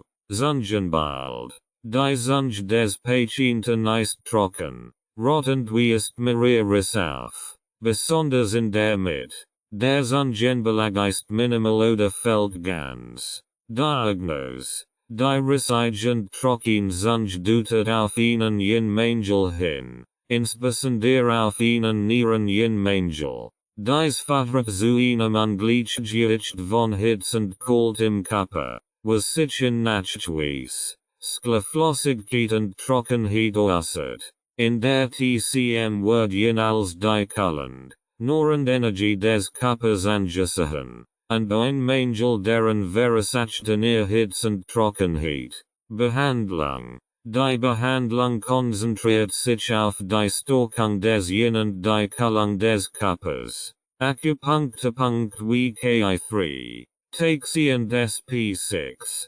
Sanayangeo, werden eingesetzt, das Nieren Yin zu stärken. Zus ordentlich erholt der Patient Kräuter wie Sheng Di Wang, Romania und Mai Mendong, Ophiophagen, die das Yin Noren und die Hitze kloren. Ergebnis. Nach der Behandlung berichtet der Patient über eine Verbesserung des Schlafs und eine Reduktion des Nachtschweißes. Die Zunge zeigt eine allmähliche Verbesserung in Bezug auf die Feuchtigkeit, und die Risse werden weniger ausgeprobt. Einfahrung in die Akupresse. Akupresse ist eine Jahre-alte Heilmethode, die auf den Prinzipien der traditionellen chinesischen Medizin (TCM) basiert. Sie nutzt den Druck auf bestimmt Punkt des Körpers, den Energiefluss zu harmonisieren und das Wohlbefinden zu fördern. Im Gegensatz zur Akupunktur, bei der Nadeln verwendet werden, basiert die Akupresse auf manuellen Techniken, bei denen mit Fingern, Handballen oder speziellen Instrumenten Druck ausgeübt wird. Sie ist eine sanft, aber effektive Methode, körperliche Beschwerden zu lindern, Stress abzubauen und die Selbstheilungskraft des Körpers zu aktivieren. Die Grundlagen der Akupresse. Akupresse basiert auf der Annahme, dass die Lebensenergie, genannt, durch den Körper fließt und entlang von Energieleitbahnen oder Meridianen zirkuliert. Wenn das frei und ungehindert fließt, befindet sich der Körper im Zustand des Gleichgewichts und der Gesundheit. Blockaden, Stagnationen oder Ungleichgewicht im Fluss können jedoch zu Beschwerden oder Krankheiten führen. Die Akupresse zielt darauf ab, diese Blockaden zu lassen, den Energiefluss zu regulieren und die Harmonie zwischen Körper, Geist und Seele wiederherzustellen. Die Methode ähnelt der Akupunktur, verwendet jedoch keinen Nadelstich, sondern Druck mit den Fingern auf spezifische Akupressepunkt, die entlang der Meridian liegen. Diese Punkte haben eine direkte Verbindung zu den inneren Organen und Energiesystemen des Körpers und können durch Druck gezielt aktiviert werden, den natürlichen Heilungsprozess zu fördern. Prinzipien der Akupresse. Fluss. Das Zentralkonzept der Akupresse ist das die Lebensenergie, die in einem Netzwerk von Meridianen durch den Körper fließt. Das reguliert all körperlichen und geistigen Funktionen. Akupresse hilft, den Fluss zu harmonisieren und Stagnationen oder Defizite zu korrigieren. Akupressepunkt. Diese Punkte sind dort auf der Haut, an denen der Fluss von zugänglich ist. Durch Druck auf diese Punkte können Blockaden gelöst, der Energiefluss stimuliert und das Gleichgewicht im Körper wiederhergestellt werden. Jeder Akupressepunkt hat eine spezifische Wirkung auf bestimmte Organe und Funktionen des Körpers. Selbstheilung. Akupresse zielt darauf ab, die natürlichen Selbstheilungskraft des Körpers zu aktivieren. In dem bestimmten Punkt stimuliert werden, kann der Körper auf sanft Weise zur Heilung angeregt werden. Diese Methode fördert nicht nur die physische Heilung, sondern wirkt auch beruhigend auf das Nervensystem und fördert die geistige Entspannung. Techniken der Akupresse. Es gibt verschiedene Techniken, die bei der Akupresse angewendet werden. Punctueller Druck. Dies ist die häufigste Technik, bei der mit einem Finger, oft dem Daumen oder Zeigefinger, ein kontinuierlicher Druck auf einen Akupressepunkt ausgeübt wird. Der Druck wird etwa 1 bis 3 Minuten gehalten, den Fluss zu stimulieren. Kreisender Druck. Hierbei wird der Druckpunkt mit leicht kreisenden Bewegungen stimuliert. Diese Methode kann helfen, den Fluss in einer sanfteren Weise zu aktivieren und Verspannungen zu lassen. Massage entlang der Meridian. Durch Streichen oder Netten entlang der Meridian wird der Energiefluss in größeren Bereichen des Körpers angeregt. was insbesondere bei Muskelverspannungen oder energetischen Blockaden effektivist. Klopfen. Sanftes Klopfen auf bestimmt Acupressurpunkt oder Meridian kann helfen, den Energiefluss zu aktivieren und das Key zu mobilisieren, besonders in Fällen von Stagnation oder Schwäche. Anwendungsgebiet der Acupressur. Acupressur kann bei einer Vielzahl von Beschwerden und zur Förderung des allgemeinen Wohlbefindens eingesetzt werden. Schmerzlinderung. Acupressur wird häufig zur Behandlung von Kopfschmerzen, Rückenschmerzen, Gelenkschmerzen und anderen chronischen Schmerzen verwendet. Durch die Stimulation bestimmter Punkt wird die Freisetzung von Endorphinen gefördert, die als natürliches Schmerzmittel des Körpers wirken. Stressabbau und Entspannung. Viele Acupressurpunkte wirken beruhigend auf das Nervensystem und können Stress und Angstzustand reduzieren. Durch sanften Druck auf diesen Punkt können Spannungen gelöst und das geistige Wohlbefinden verbessert werden. Verbesserung der Verdauung. Acupressur kann helfen, Verdauungsstörungen zu lindern und die Verdauungsorgane zu regulieren, indem Punkt stimuliert werden, die den Magen, die Milz und den Darm beeinflussen. Schlafverbesserung. Schlaflosigkeit und Schlafstörungen können durch die Anwendung von Acupressur auf bestimmt beruhigend Punkt gemildert werden, die den Geist entspannen und den Körper in einen erholsamen Zustand versetzen. Meridien und Energiefluss im Körper. Die Meridien sind das unsichtbare Netzwerk von Energieleitbahnen, die das Gesamtsystem des Körpers durchziehen. Sie sind die Kanal, durch die das Ki zirkuliert und all Körperfunktionen reguliert. In der TCM wird angenommen, dass ein früher und gleichmäßiger Fluss des Ki durch die Meridien entscheidend für die Aufrechterhaltung von Gesundheit und Wohlbefinden ist. Das Meridiensystem. Das Meridiensystem besteht aus 12 Hauptmeridianen und mehreren Sondermeridianen, die den Körper vertikal durchlaufen und eng mit den inneren Organen verbunden sind. Jeder Hauptmeridian steht in direkter Verbindung mit einem bestimmten Organpaar und hat einen spezifischen Einfluss auf den Körper. Die 12 Hauptmeridien. Diese Meridien sind mit den Yin und Yang Organen verbunden. Zu den Yin Organen gehören Herz, Lunge, Milz, Leber, Nieren und Perikard, während die Yang Organe Dickdarm, Dünndarm, Magen, Blase, Gallenbläse und Dreyfuscher Erwärmer umfassen. Diese Meridien arbeiten im Gleichklang, den Ki-Fluss im gesamten Körper zu regulieren. Sondermeridien. Neben den Hauptmeridianen gibt es acht außerordentliche Meridien, die ebenfalls eine wichtige Rolle in der Regulierung von Ki und Blut spielen. Diese Meridien fungieren als Reservoirs für überschüssiges Ki und Blut und helfen, das Gleichgewicht im Körper aufrecht zu halten. Yin und Yang Meridien.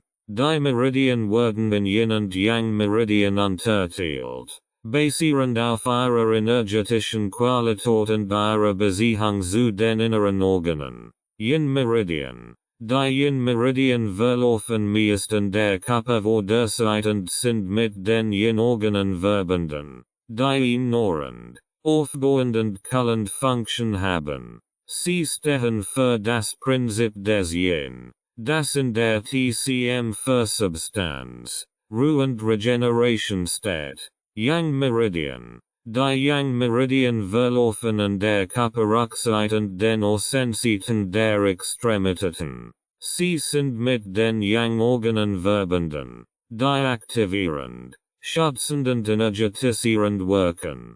Das Yang repräsentiert Aktivität, Bewegung und Wärme. Der Energiefluss durch die Meridien. Der Energiefluss durch die Meridien ist dynamisch und zirkuliert im Körper in einem rhythmischen Zyklus. bewegt sich aufwärts und abwärts entlang der Meridian und versorgt die Organe mit der nötigen Energie. Ein ungehinderter Fluss ist entscheidend für die Gesundheit. Blockaden, Stagnationen oder ein Mangel können zu Krankheiten führen, da die Organe nicht mehr optimal arbeiten können. Meridian und Acupressur. Jeder Acupressurpunkt liegt auf einem Meridian und beeinflusst den Energiefluss entlang dieser Liedbahn. Durch die Gezielt-Stimulation der Punkt kann der Energiefluss wiederhergestellt und Blockaden aufgelöst werden. Diese Wirkung geht über die physische Ebene hinaus und harmonisiert durch den emotionalen und mentalen Zustand, da das den gesamten Körper und Geist durchdringt. Lungen Meridian. Der Lungen Meridian reguliert das Atmungssystem und den Fluss. Acupressurpunkt entlang dieses Meridians können bei Atemwegserkrankungen, Müdigkeit und Traurigkeit helfen. Lebermeridian. Der Lebermeridian ist für den freien Fluss von Ki verantwortlich und wird häufig bei emotionalen Störungen, Kopfschmerzen und Menstruationsproblemen behandelt. Magenmeridian. Der Magenmeridian beeinflusst das Verdauungssystem und den Stoffwechsel.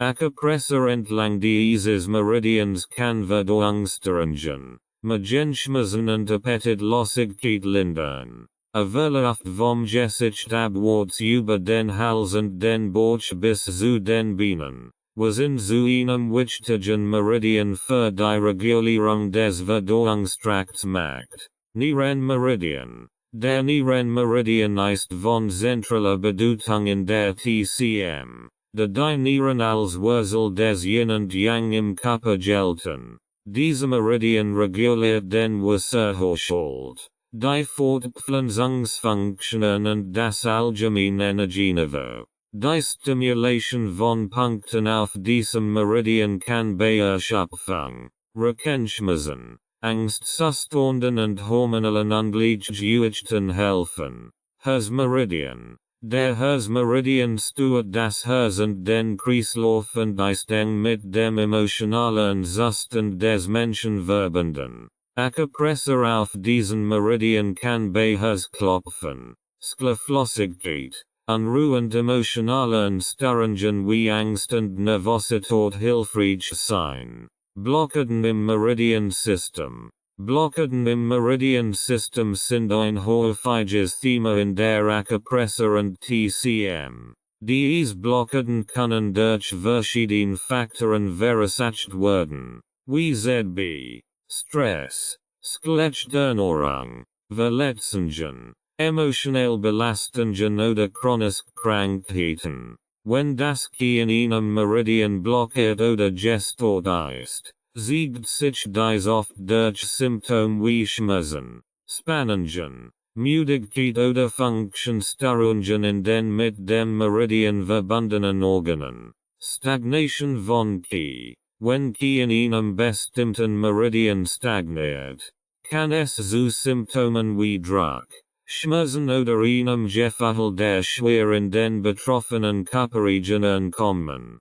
Ein Beispiel dafür ist die Leber-Ki-Stagnation, die durch emotionelle Belastung wie Wut oder Frustration verursacht wird und sich häufig in Spannungskopfschmerzen, Verdauungsproblemen oder Menstruationsbeschwerden äußert. Mangel an Ki. Ein Mangel an Ki in einem Meridian kann zu Schwach, Erschöpfung und einer Abnahme der Organfunktion führen. Ein Beispiel hierfür ist ein Milz-Ki-Schwach, die zu Müdigkeit, Verdauungsproblemen und einem geschwächten Immunsystem führen kann. Blockaden durch Kalt oder Hitze. In der TCM wird angenommen, dass Einfluss wie Kalt oder Hitze in den Körper eindringen und den Ki-Fluss in den Meridianen stören können. Ein Blockade durch Kalt führt zu tiefen, schmerzenden Gelenken und einem allgemeinen Kaltgefühl,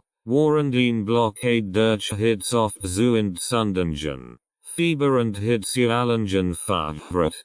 Die Wirkung der Akupressor auf den Energiefluss. Die Akupressor ist ein sanft, aber wirkungsvoll Method, Blockenden im Kiefluss zu lassen und das energetische Gleichgewicht im Körper wieder herzustellen. Durch gezielten Druck auf die Akupressurpunkt entlang der Meridian wird der Energiefluss harmonisiert und der Körper in die Lage versetzt, sich selbst zu heilen.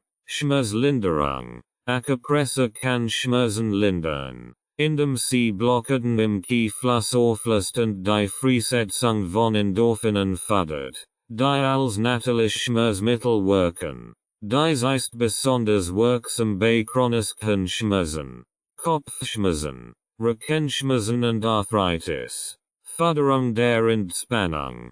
Die Stimulation bestimmter Punkte auf den Yin-Meridianen kann eine Tiefentspannung fördern, den Stress reduzieren und das Nervensystem beruhigen. Dies ist besonders hilfreich bei Schlafstörungen, Angstzuständen und emotionalen Belastungen. Verbesserung der Organfunktion. Durch die Harmonisierung des Kieflusses in den Meridianen, die mit den inneren Organen verbunden sind, kann die Akupressur die Funktionen der Organe verbessern. Dies fördert zu einer besseren Verdauung, einem stärkeren Immunsystem und einer verbesserten Hormonregulation. Praktische Anwendung der Akupressur im Alltag. Die Akupressur kann problemlos in den Alltag integriert werden, da sie kein speziellen Instrument erfordert und leicht selbst angewendet werden kann. Viele Menschen nutzen Akupressur, Stress abzubauen, ihre Energie zu steigern oder spezifische Beschwerden zu lindern. Selbstakupressur. Bei der Selbstakupressur können Punkte den Händen, Füßen, dem Gesicht oder anderen leicht zugänglichen Bereichen gedrückt werden. Beliebt Punkt wie L4, Hegu auf der Hand werden oft zur Linderung von Kopfschmerzen oder zur Förderung der Entspannung angewendet. Behandlung von akuten Beschwerden. Akupressur kann gezielt bei akuten Beschwerden wie Übelkeit, Kopfschmerzen oder Menstruationsschmerzen eingesetzt werden, indem die entsprechenden Punkte für einige Minuten gedrückt werden. Prävention und Wohlbefinden. Viele Menschen nutzen Akupressur präventiv, ihren Energiefluss zu unterstützen und das allgemeine Wohlbefinden zu fördern. Regelmäßige Akupressur-Sitzungen können das Immunsystem stärken, den Geist beruhigen und das Gleichgewicht im Körper aufrechterhalten. Wie Akupressur die Gesundheit unterstützt. Akupressur, als Teil der traditionellen chinesischen Medizin, TCM, ist eine ganzheitliche Heilmethode, die sowohl präventiv als auch zur Behandlung einer Vielzahl von Beschwerden eingesetzt wird. Die grundlegende Idee hinter der Akupressur ist es, den natürlichen Energiefluss, im Körper zu unterstützen und Blockaden zu lassen, die Selbstheilungskraft zu aktivieren. Sie bietet eine nicht invasive, sanfte Methode, die einfach anzuwenden ist und ein breit paletten gesundheitlichen Vorteilen bietet. Förderung der Selbstheilungskraft. Die Akupressur zielt darauf ab, die natürlichen Selbstheilungskraft des Körpers zu aktivieren. Durch das Ausüben von Druck auf bestimmte Punkte entlang der Meridian wird der Energiefluss harmonisiert und der Körper in die Lage versetzt, sich selbst zu regulieren. Dies fördert zu einer verbesserten Funktion der Organe, einer besseren Durchblutung und einem gestärkten Immunsystem. Stimulation des Immunsystems. Akupressur kann das Immunsystem stärken, indem sie die Funktion der Organe, die für die Abwehrkraft des Körpers zuständig sind, verbessert. Indem sie den Kiefluss harmonisiert, hilft sie dem Körper, Krankheit serger effektiver zu bekämpfen und die Heilung bei Infektionen zu beschleunigen. Verbesserung der Regenerationsfähigkeit. Akupresse fördert die Durchblutung und den Lymphfluss, was die Regeneration von Geweben und die Heilung nach Verletzungen unterstützt. Sie hilft dem Körper, Nährstoff und Sauerstoff schneller zu den betroffenen Stellen zu transportieren, was die Erholungszeit verkürzt. Stressabbau und Entspannung. Ein wesentlicher Aspekt der Akupresse ist ihre beruhigende Wirkung auf das Nervensystem.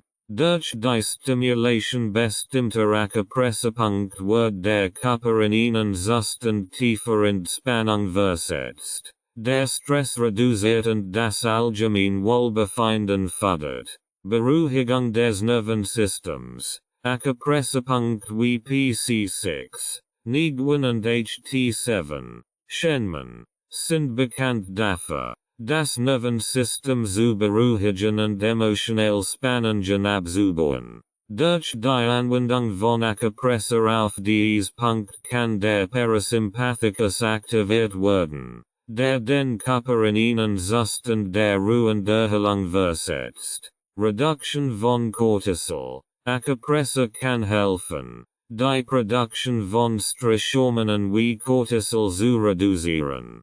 Hochcortisolspiegel sind mit einer Vielzahl von gesundheitlichen Problemen verbunden, darunter Schlafstörungen, Gewichtszunehmen und ein geschwächtes Immunsystem. Durch regelmäßige Akupresse können diese negativen Effekte gemildert werden. Förderung von erholsamem Schlaf. Schlaflosigkeit und Schlafstörungen können oft durch die Stimulation von Akupressepunkten verbessert werden, die den Geist beruhigen und den Körper entspannen. Punkt wie SP6, Synergie und GV20, Behu, sind häufig Zielpunkt bei der Behandlung von Schlafstörungen. Schmerzlinderung. Akupresse ist ein Methode zur natürlichen Schmerzlinderung. Durch die Stimulation von Akupressepunkten wird die Freisetzung von Endorphinen gefördert, die als körperigene Schmerzmittel wirken. Dies kann bei der Behandlung von akuten und chronischen Schmerzen helfen, ohne dass chemische Schmerzmittel erforderlich sind. Behandlung von Kopfschmerzen und Migräne.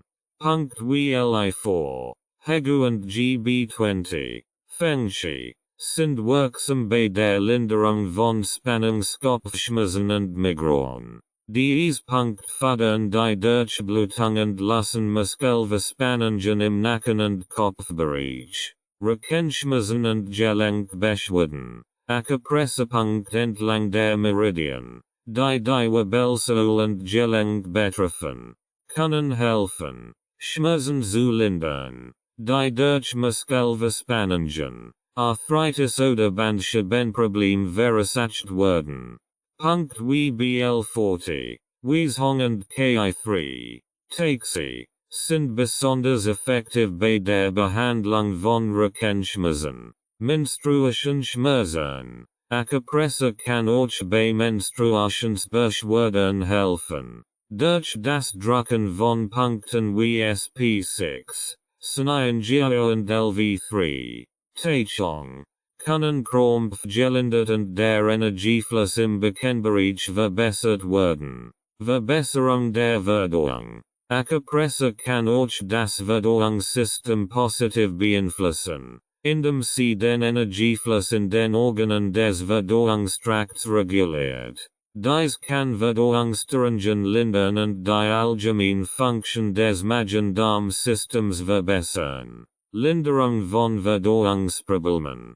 Punkt wie Street 36, Susanli und CV12, Zhongwen, sind bekannt für ihre Fähigkeit, die Verdauung zu regulieren und Beschwerden wie Blähungen, Übelkeit und Verlegeverhal zu lindern. Diese Punkt stimulieren den Magen und die Milz und helfen, den Verdauungsprozess zu optimieren. Förderung des Stoffwechsels. durch die Stimulierung von Acupressurpunkten, die den Magen-Darm-Trakt und das Endokrine-System beeinflussen, kann die Acupressur den Stoffwechsel einregen und den Energiehaushalt des Körpers verbessern. Dies kann auch beim Gewichtsmanagement hilfreich sein. Unterstützung des Hormonsystems. Das Hormonsystem, das eine Schlüsselrolle bei der Regulierung von Stoffwechsel, Fortpflanzung und Emotionen spielt, kann durch Acupressur positiv beeinflusst werden. Durch die Stimulation von Punkten, die mit den endokrinen Drüsen verbunden sind, kann Acupressur das hormonelle Gleichgewicht wiederherstellen. Regulierung der Hormone. Acupressurpunkt wie SP6, Synangio und CV6, Kihe, sind eng mit dem Hormonsystem verbunden und können bei hormonellen Ungleichgewichten wie Menstruationsbeschwerden, Wechseljahrbeschwerden oder Schilddrüsenproblemen helfen. Dies Punkt fördern die Harmonisierung der Hormonproduktion und Freisetzung, Fruchtbarkeit und Fortpflanzung. Acupressur kann auch die Fruchtbarkeit fördern, indem sie den Energiefluss in den Fortpflanzungsorganen verbessert. Punkt wie Ki3, Taxi und BL23, Shenshu, stocken die Nierenenergie, die in der TCM als Grundlage für die Fortpflanzungsfähigkeit gilt. Preventive Gesundheitsversorgung. Acupressur kann nicht nur zur Behandlung bestehender Beschwerden eingesetzt werden, sondern auch präventiv, das allgemeine Wohlbefinden zu fördern und Krankheiten vorzubeugen. Durch die regelmäßige Anwendung von Acupressur werden der Ki-Fluss harmonisiert und das Gleichgewicht im Körper unterstützt, wodurch das Risiko von Krankheiten reduziert wird. Stärkung des Wohlbefindens. Durch regelmäßige Acupressur-Sitzungen können Stress abgebaut, das Immunsystem gestärkt und das allgemeine Wohlbefinden gefördert werden. Dies hilft, das Gleichgewicht zu bewahren und den Körper widerstandsfähiger gegen Krankheiten zu machen. Früherkennung von Ungleichgewichten. Acupressur ermöglicht es, energetisch Ungleichgewicht frühzeitig zu erkennen und zu behandeln, bevor sie sich in Form von ernsthaften gesundheitlichen Problemen manifestieren. Dies macht sie zu einem wertvollen Instrument der Prävention, wichtig Acupressurpunkt zur Selbstanwendung. Die Selbstanwendung von Acupressur ist eine einfache wirksame Methode, das eigene Wohlbefinden zu fördern und verschiedene Beschwerden zu lindern. Durch gezielte Stimulation bestimmter Acupressurpunkte kann man den Energiefluss im Körper harmonisieren und die Selbstheilungskraft aktivieren. Im Folgenden werden einige der wichtigsten Acupressurpunkte für das allgemeine Wohlbefinden sowie zur Linderung von Kopfschmerzen und Stress vorgestellt. Acupressurpunkt für allgemeines Wohlbefinden. Dies Punkt helfen, den Körper ins Gleichgewicht zu bringen, das Immunsystem zu stärken und das allgemeine Energieniveau zu verbessern. Sie sind ideal für die regelmäßige Anwendung, präventive Gesundheit und Vitalität zu fördern. Li4, Hegu, Verbindungsstil, Lage. Dieser Punkt befindet sich auf dem Handrücken, zwischen dem Daumen und Zeigefinger, etwa in der Mitte der weichen Haut fällt, wenn der Daumen gegen den Zeigefinger gedrückt wird. Wirkung. Li4 ist einer der bekanntesten Acupressurpunkte und wird oft als Wegpunkt bezeichnet. Wird häufig verwendet, das allgemeine Wohlbefinden zu fördern, das Immunsystem zu stärken und Schmerzen zu lindern. Li4 hilft auch, den Energiefluss im Körper zu regulieren und wirkt beruhigend auf das Nervensystem. Anwendung. mit dem Dormen oder Siegerfinger für etwa 1-3 Minuten fest und drück auf diesen Punkt aus. Acht darauf. Tief zu atmen. Während du den Punkt drückst. Dieser Punkt kann täglich angewendet werden, das Wohlbefinden zu fördern.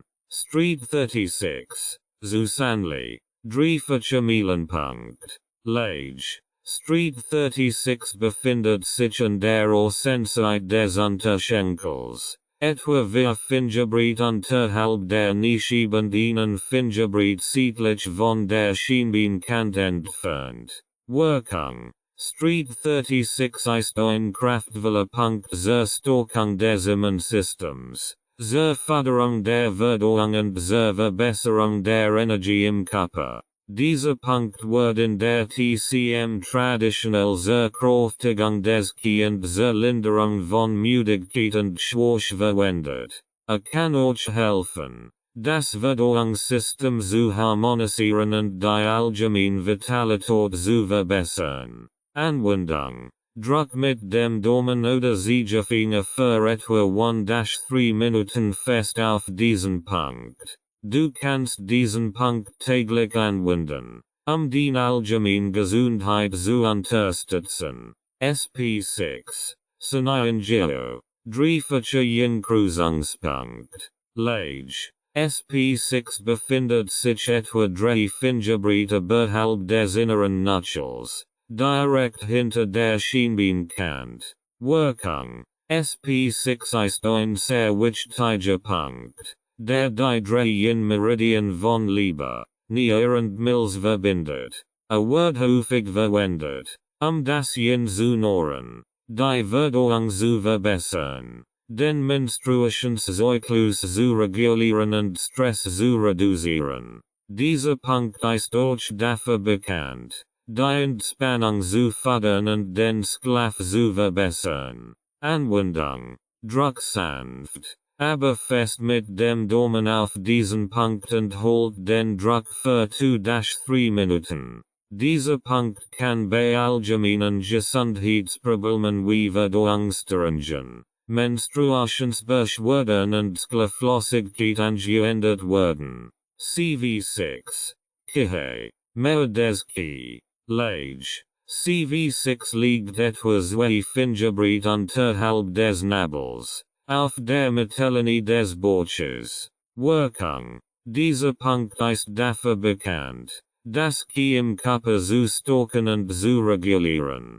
Wird häufig verwendet, das allgemeine Energieniveau zu erhöhen, die Verdauung zu verbessern und die Vitalität zu fördern.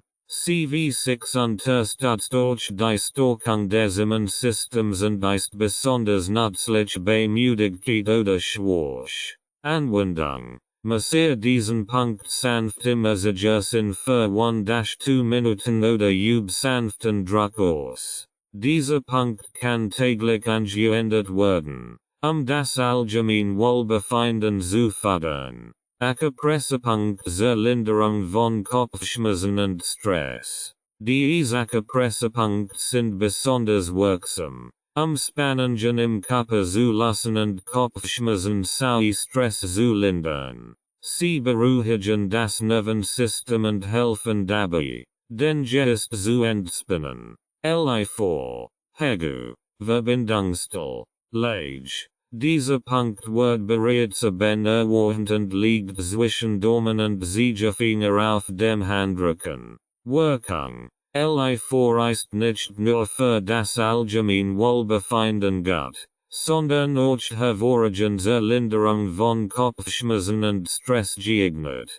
Ist besonders wirksam bei Spannungskopfschmerzen, da die Durchblutung im Kopfbereich verbessert und Verspannungen lässt. Anwendung. Üb festen Druck auf diesen Punkt aus, während du tief ein- und ausatmest. Du kannst diesen Punkt auch bei ersten Anzeichen von Kopfschmerzen für 1-3 Minuten drücken. GB20. Fengshi. Windtage. Lage. GB20 befindet sich an der Basis des Schädels, in den Vertiefungen auf beiden Seiten des Nackens, nap außerhalb der Muskelstronch, die vom Nacken zur Schädelbasis verlaufen. Wirkung. Dieser Punkt ist bekannt für seine Wirkung bei der Linderung von Spannungskopfschmerzen, Nackenschmerzen und Stress. GB20 hilft, den Energiefluss in den Kopf und Nacken zu verbessern, was zur Entlastung von Kopfschmerzen, Migräne und Verspannungen beiträgt. Wirkt auch beruhigend auf das Nervensystem und hilft, Stress abzubauen. Anwendung. Druck mit den Daumen oder Zeigefingern gleichzeitig auf die Vertiefungen an der Schädelbasis und holt den Druck für 1-2 Minuten. Acht darauf, tief zu atmen, während du den Punkt massierst. Jentang drittes Auge, Lage. Jentang liegt zwischen den Augenbrauen, genau in der Mitte der Stirn. Wirkung. Jentang ist ein beruhigender Punkt, der häufig zur Linderung von Kopfschmerzen, Augenmüdigkeit und Stress eingesetzt wird. Ist auch ein ausgezeichneter Punkt zur Förderung von Entspannung und geistiger Klarheit. Jentang hilft, den Geist zu beruhigen, Angstzustand zu lindern und die Konzentration zu verbessern. Anwendung. Üb sanften Druck auf diesen Punkt mit einem Finger aus und massieren kreisförmig für etwa 1-2 Minuten. Dieser Punkt kann bei Anspannung, Kopfschmerzen oder zur Förderung der Entspannung verwendet werden. Taeyang. Großer Sonnenpunkt. Lage. Dieser Punkt befindet sich in den Vertiefungen der Sklofen, etwa ein Fingerbreit südlich der Augen. Wirkung. Taeyang ist ein wirksamer Punkt zur Linderung von Spannungskopfschmerzen, Migräne und Augenmüdigkeit. Fördert die Entspannung und hilft, Druck und Schmerzen im Kopf und Augenbereich zu reduzieren. Dieser Punkt ist besonders nützlich bei Kopfschmerzen, die durch Stress oder Augenbelastung verursacht werden. Anwendung. Massier sanft mit kreisenden Bewegungen den Sklofen mit den Fingerspitzen. Atme dabei tief ein und aus, die beruhigende Wirkung zu verstärken. Akupressurpunkt zur Verbesserung der Verdauung. Akupressur kann ein wirksame Methode sein, Verdauungsbeschwerden zu lindern und das Verdauungssystem zu harmonisieren. In dem bestimmt Akupressurpunkt stimuliert werden, können Magen und Darm gestärkt, Verdauungsstörungen behandelt und der Energiefluss im Verdauungstrakt verbessert werden. Hier sind einige wichtige Akupressurpunkte, die speziell darauf abzielen, die Verdauung zu verbessern und Beschwerden wie Blähungen, Verlegefahl, Verstopfung und Sodbrennen zu lindern. Street 36, Susanli, Drei-Verchemilenpunkt, Lage. Street 36 befindet sich an der Außenseite des Unterschenkels, etwa vier Fingerbreit unterhalb der Kniescheibe und einen Fingerbreit südlich von der Schienbeinkante entfernt. Wirkung. Dieser Punkt ist einer der wichtigsten Akupressurpunkte zur Verbesserung der Verdauung. Street 36 stärkt das Knie und das Blut, unterstützt den Magen und die Milz, reguliert die Verdauungsfunktionen und hilft bei Problemen wie Blähungen, Übelkeit, Verstopfung und Durchfall. Wird häufig bei Magen-Darm-Beschwerden und allgemeiner Schwäche eingesetzt. Anwendung. Druck mit dem Daumen oder Zeigefinger für etwa 1-3 Minuten fest auf diesen Punkt, während du tief ein- und ausatmest. Du kannst diesen Punkt mehrmals täglich anwenden, besonders bei Verdauungsstörungen oder zur Stärkung des Verdauungssystems. CV12. Zunge. Mit des Magens. Lage. CV12 liegt auf der Mittellinie des Bauches, etwa vier Fingerbreit oberhalb des Nabels. Wirkung. Dieser Punkt ist ein Hauptpunkt zur Regulierung des Magens und wird häufig bei Verdauungsbeschwerden wie Sodbrennen,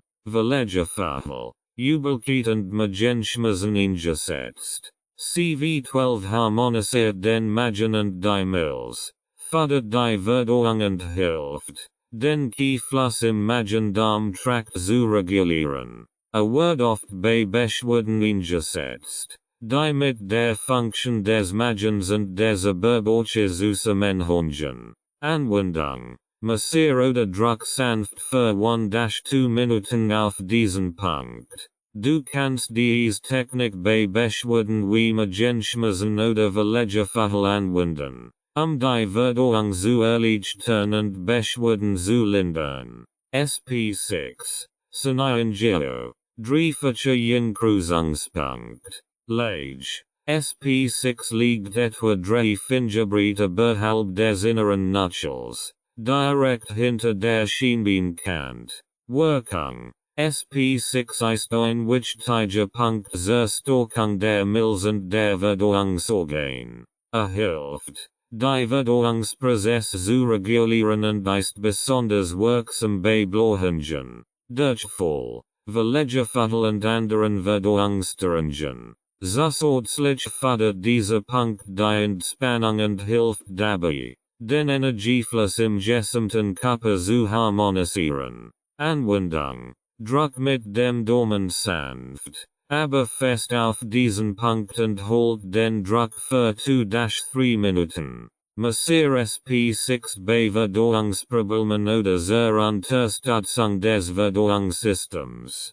Street 25, Skianschuh, Himmelstutz, Lage. Street 25 befindet sich beidseitig des Bauchnabels, etwa 2 Fingerbreit zur rechten und linken Seite. Wirkung: Street 25 ist ein Hauptpunkt zur Regulierung des Dickdarms und wird häufig bei Verdauungsstörungen wie Verstopfung, Durchfall, Blähungen und Magenschmerzen angewendet. Hilft, den Darm zu regulieren, den Kiefluss im Unterbauch zu fördern und Verdauungsbeschwerden zu lindern. Dieser Punkt ist besonders nützlich bei Problemen, die mit dem Dickdarm zusammenhängen. Anwendung: Üb sanften bis mittleren Druck auf beide Seiten des Bauchnabels aus und holt den Druck für 1-2 Minuten.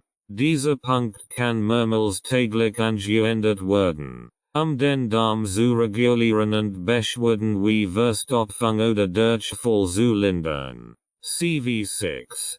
Kihe. Mehr des Ki.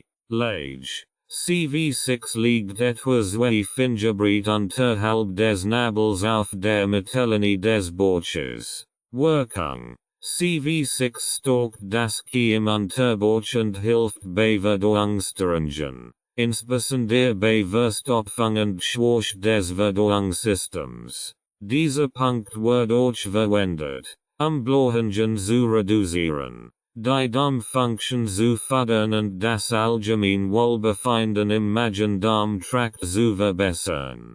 Ist ideal für Menschen, die unter einer Gemeinschel oder allgemeiner Schwäche leiden. Anwendung: Massier diesen Punkt sanft im Asigersinn für 1-2 Minuten oder üb sanften Druck aus. Dieser Punkt kann täglich angewendet werden, die Verdauung zu unterstützen und das Ki im Bauchraum zu stärken.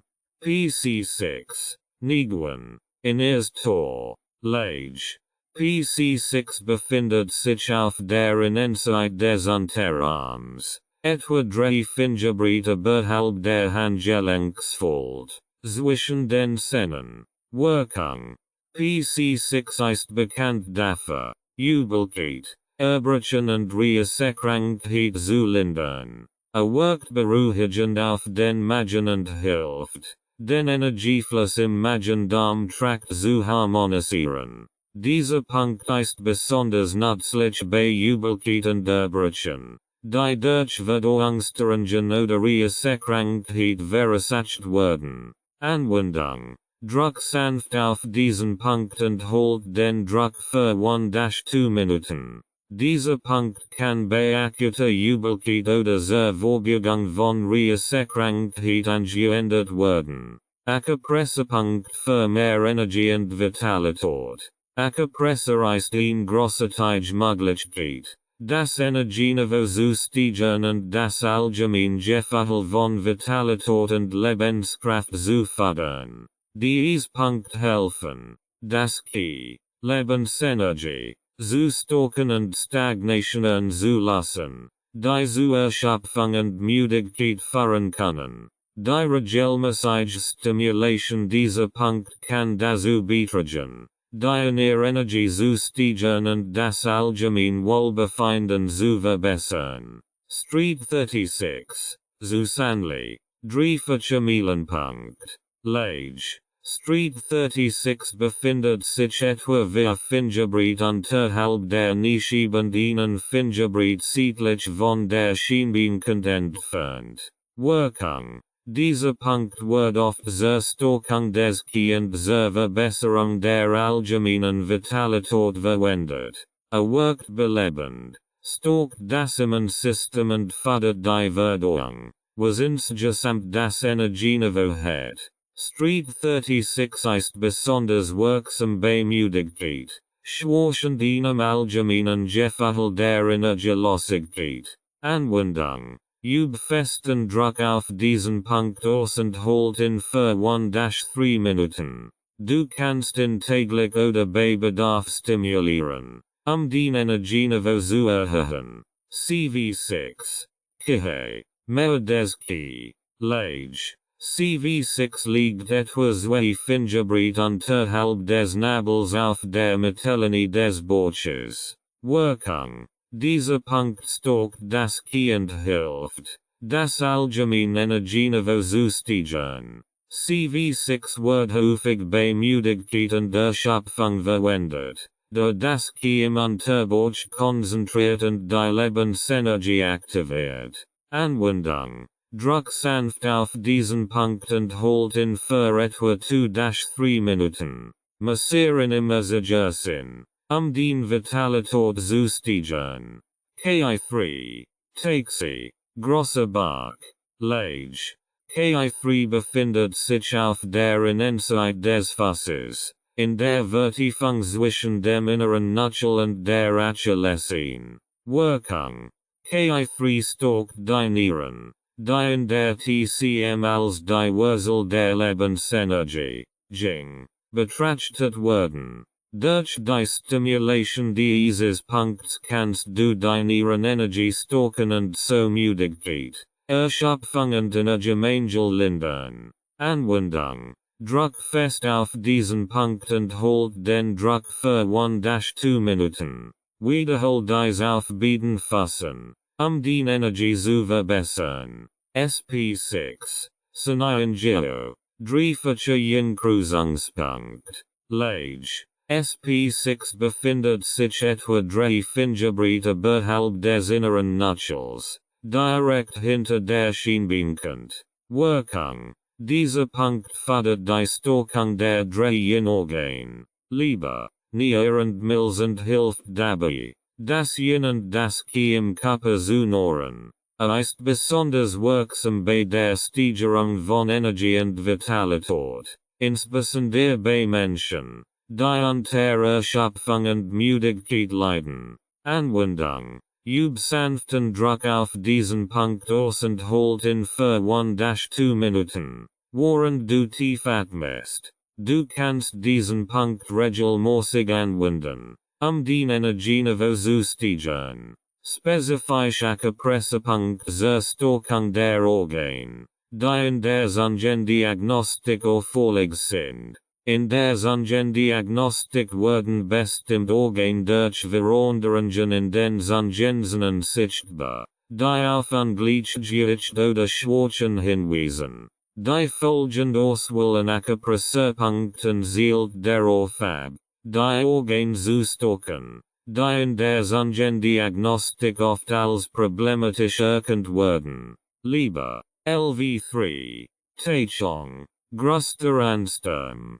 Zungendiagnostik Hinweis. Rüttingen oder Schwellungen und den Zungenrändern deuten oft auf eine Stagnation des Leberkey oder auf Leberhits hin. Lage. LV3 befindet sich auf dem Fußrücken, in der Vertiefung zwischen dem ersten und zweiten Mittelfußknöchel. Wirkung. LV3 fördert den freien Fluss des Leberkey und Lustspannungen, die durch stagnierende Energie verursacht werden. Dieser Punkt hilft, emotionelle Blockaden zu lassen und den Stress zu reduzieren, der häufig mit Leberkey-Stagnation einhergeht. Anwendung. Druck sanft auf diesen Punkt und holt den Druck für 1-2 Minuten. Du kannst diesen Punkt regelmäßig anwenden, das Leberkey zu harmonisieren. Mills. SP3.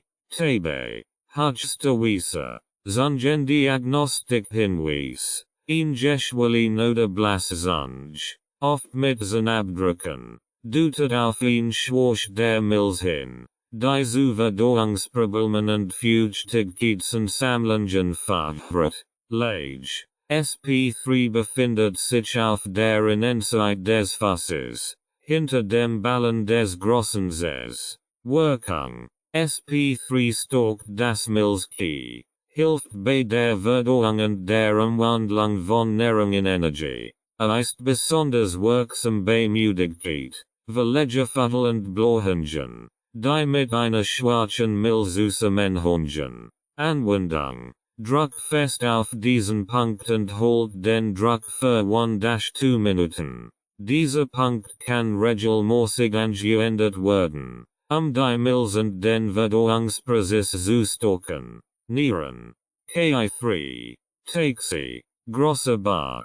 Zungendiagnostik Hinweis. Dunkel oder bläulich Zungen der Zungenwurzel deutet auf Schwach der Nieren hin, was oft mit einer Gemengel und Kultempfindlichkeit einhergeht. Lage. KI3 liegt auf der Innenseite des Fußes, in der Vertiefung zwischen dem inneren Knöchel und der Achillessehne. Wirkung. KI3 stärkt die Nieren, die Grundlage für das Yin und Yang im Körper bilden. Dieser Punkt hilft bei der Steigerung der Vitalität, unterstützt die Fortpflanzungsorgane und verbessert den allgemeinen Energiehaushalt. Anwendung. Druck auf diesen Punkt und holt ihn für 1-2 Minuten. Massieren sanft, die Nierenenergie zu stärken.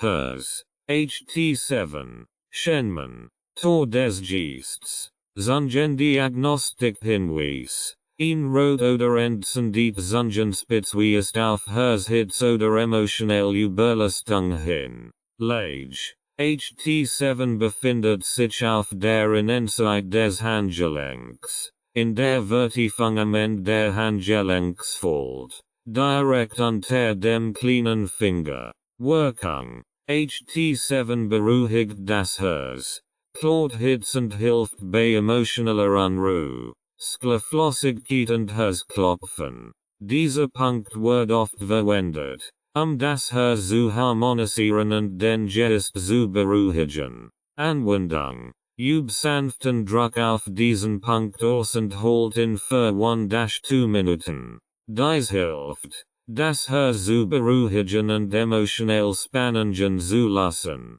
Lunge. LU9. Tayen. Grosser Abgrund. Zungendiagnostik Hinweis. Blass oder trocken Zunge im vorderen Bereich der Zungenspitze kann auf Schwach des Lungenkey hinweisen. Lage. LU9 liegt auf der Innenseite des Handgelenks, in der Vertiefung unterhalb des Daumens, auf der Handgelenksfold. Wirkung. LU9 stärkt das Lungenkey und verbessert die Atemfunktion. Dieser Punkt wird oft bei Atembeschwerden, Husten und allgemeiner Schwach des Lungenkey verwendet. Anwendung.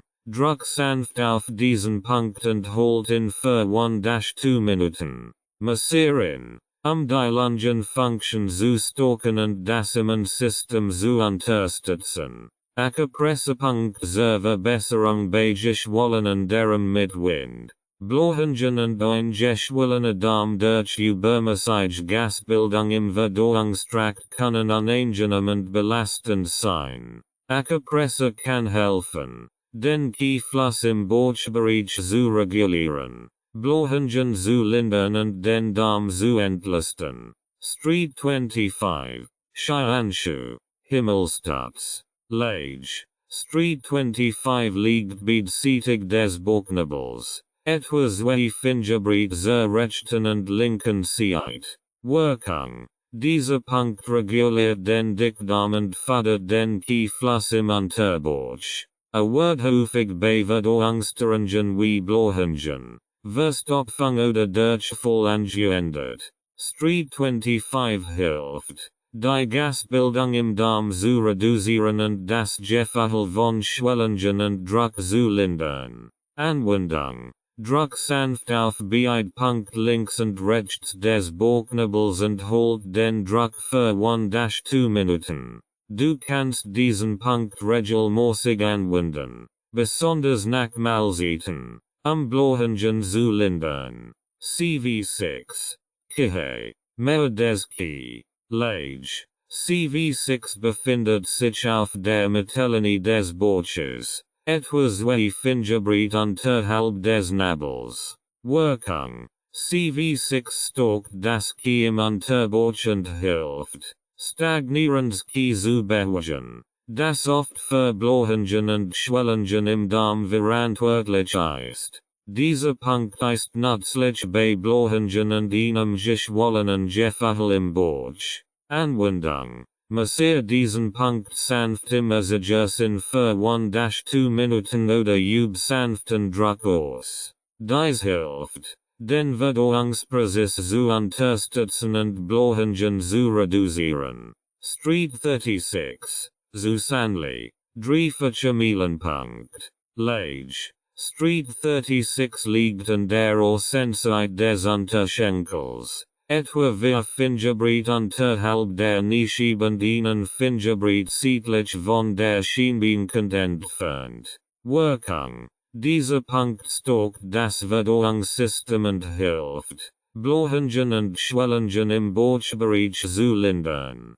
Street 36 reguliert die Verdauung und fördert den freien Fluss des Ki im Magen und Darm. Anwendung. Druck diesen Punkt fest für 1-3 Minuten und wiederhol dies auf beiden Beinen. Street 36 kann regelmäßig angewendet werden, Blorhungen und Verdauungsstörungen zu lindern. SP15. Dahung. Grosses Kreuz. Lage. SP15 liegt etwa 4 Fingerbreit südlich des Bauchnabels, auf beiden Seiten.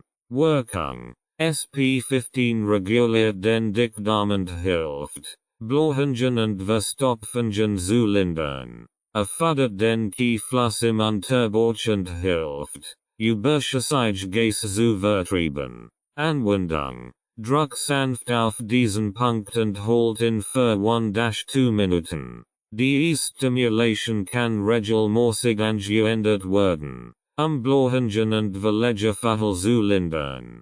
Aka Pressepunkt zur Verbesserung bei Schwindelanfall. Schwindelanfall können aus verschiedenen Ursachen entstehen, darunter Störungen im Gleichgewichtssystem, niedriger Blutdruck, innere Blockaden oder ein Mangel an Blut und Ki. Aka Presse kann helfen, den Ki und Blutfluss zu harmonisieren, das Gleichgewicht zu stabilisieren und Schwindel zu lindern. GV20, Behu, 100 Zusammenkunft. Lage. GV20 befindet sich am höchsten Punkt des Kopfes, auf der Mittellinie des Schädels, ungefähr in einer Linie mit den Spitzen der Ohren. Wirkung. GV20 ist ein sehr wichtiger Punkt zur Stabilisierung des Geistes und des Körpers. Fördert das Aufsteigen von Yang-Energie und hilft, Schwindel zu lindern, der durch Blut oder Ki Mangel verursacht wird. GV20 stabilisiert das Gleichgewicht und beruhigt den Geist. Anwendung. Druck sanft auf diesen Punkt und massieren für 1-2 Minuten. Dieser Punkt kann regelmäßig angewendet werden, Schwindelanfall zu lindern und das Gleichgewicht zu stabilisieren. PC6. Niguan. In Tor. Lage.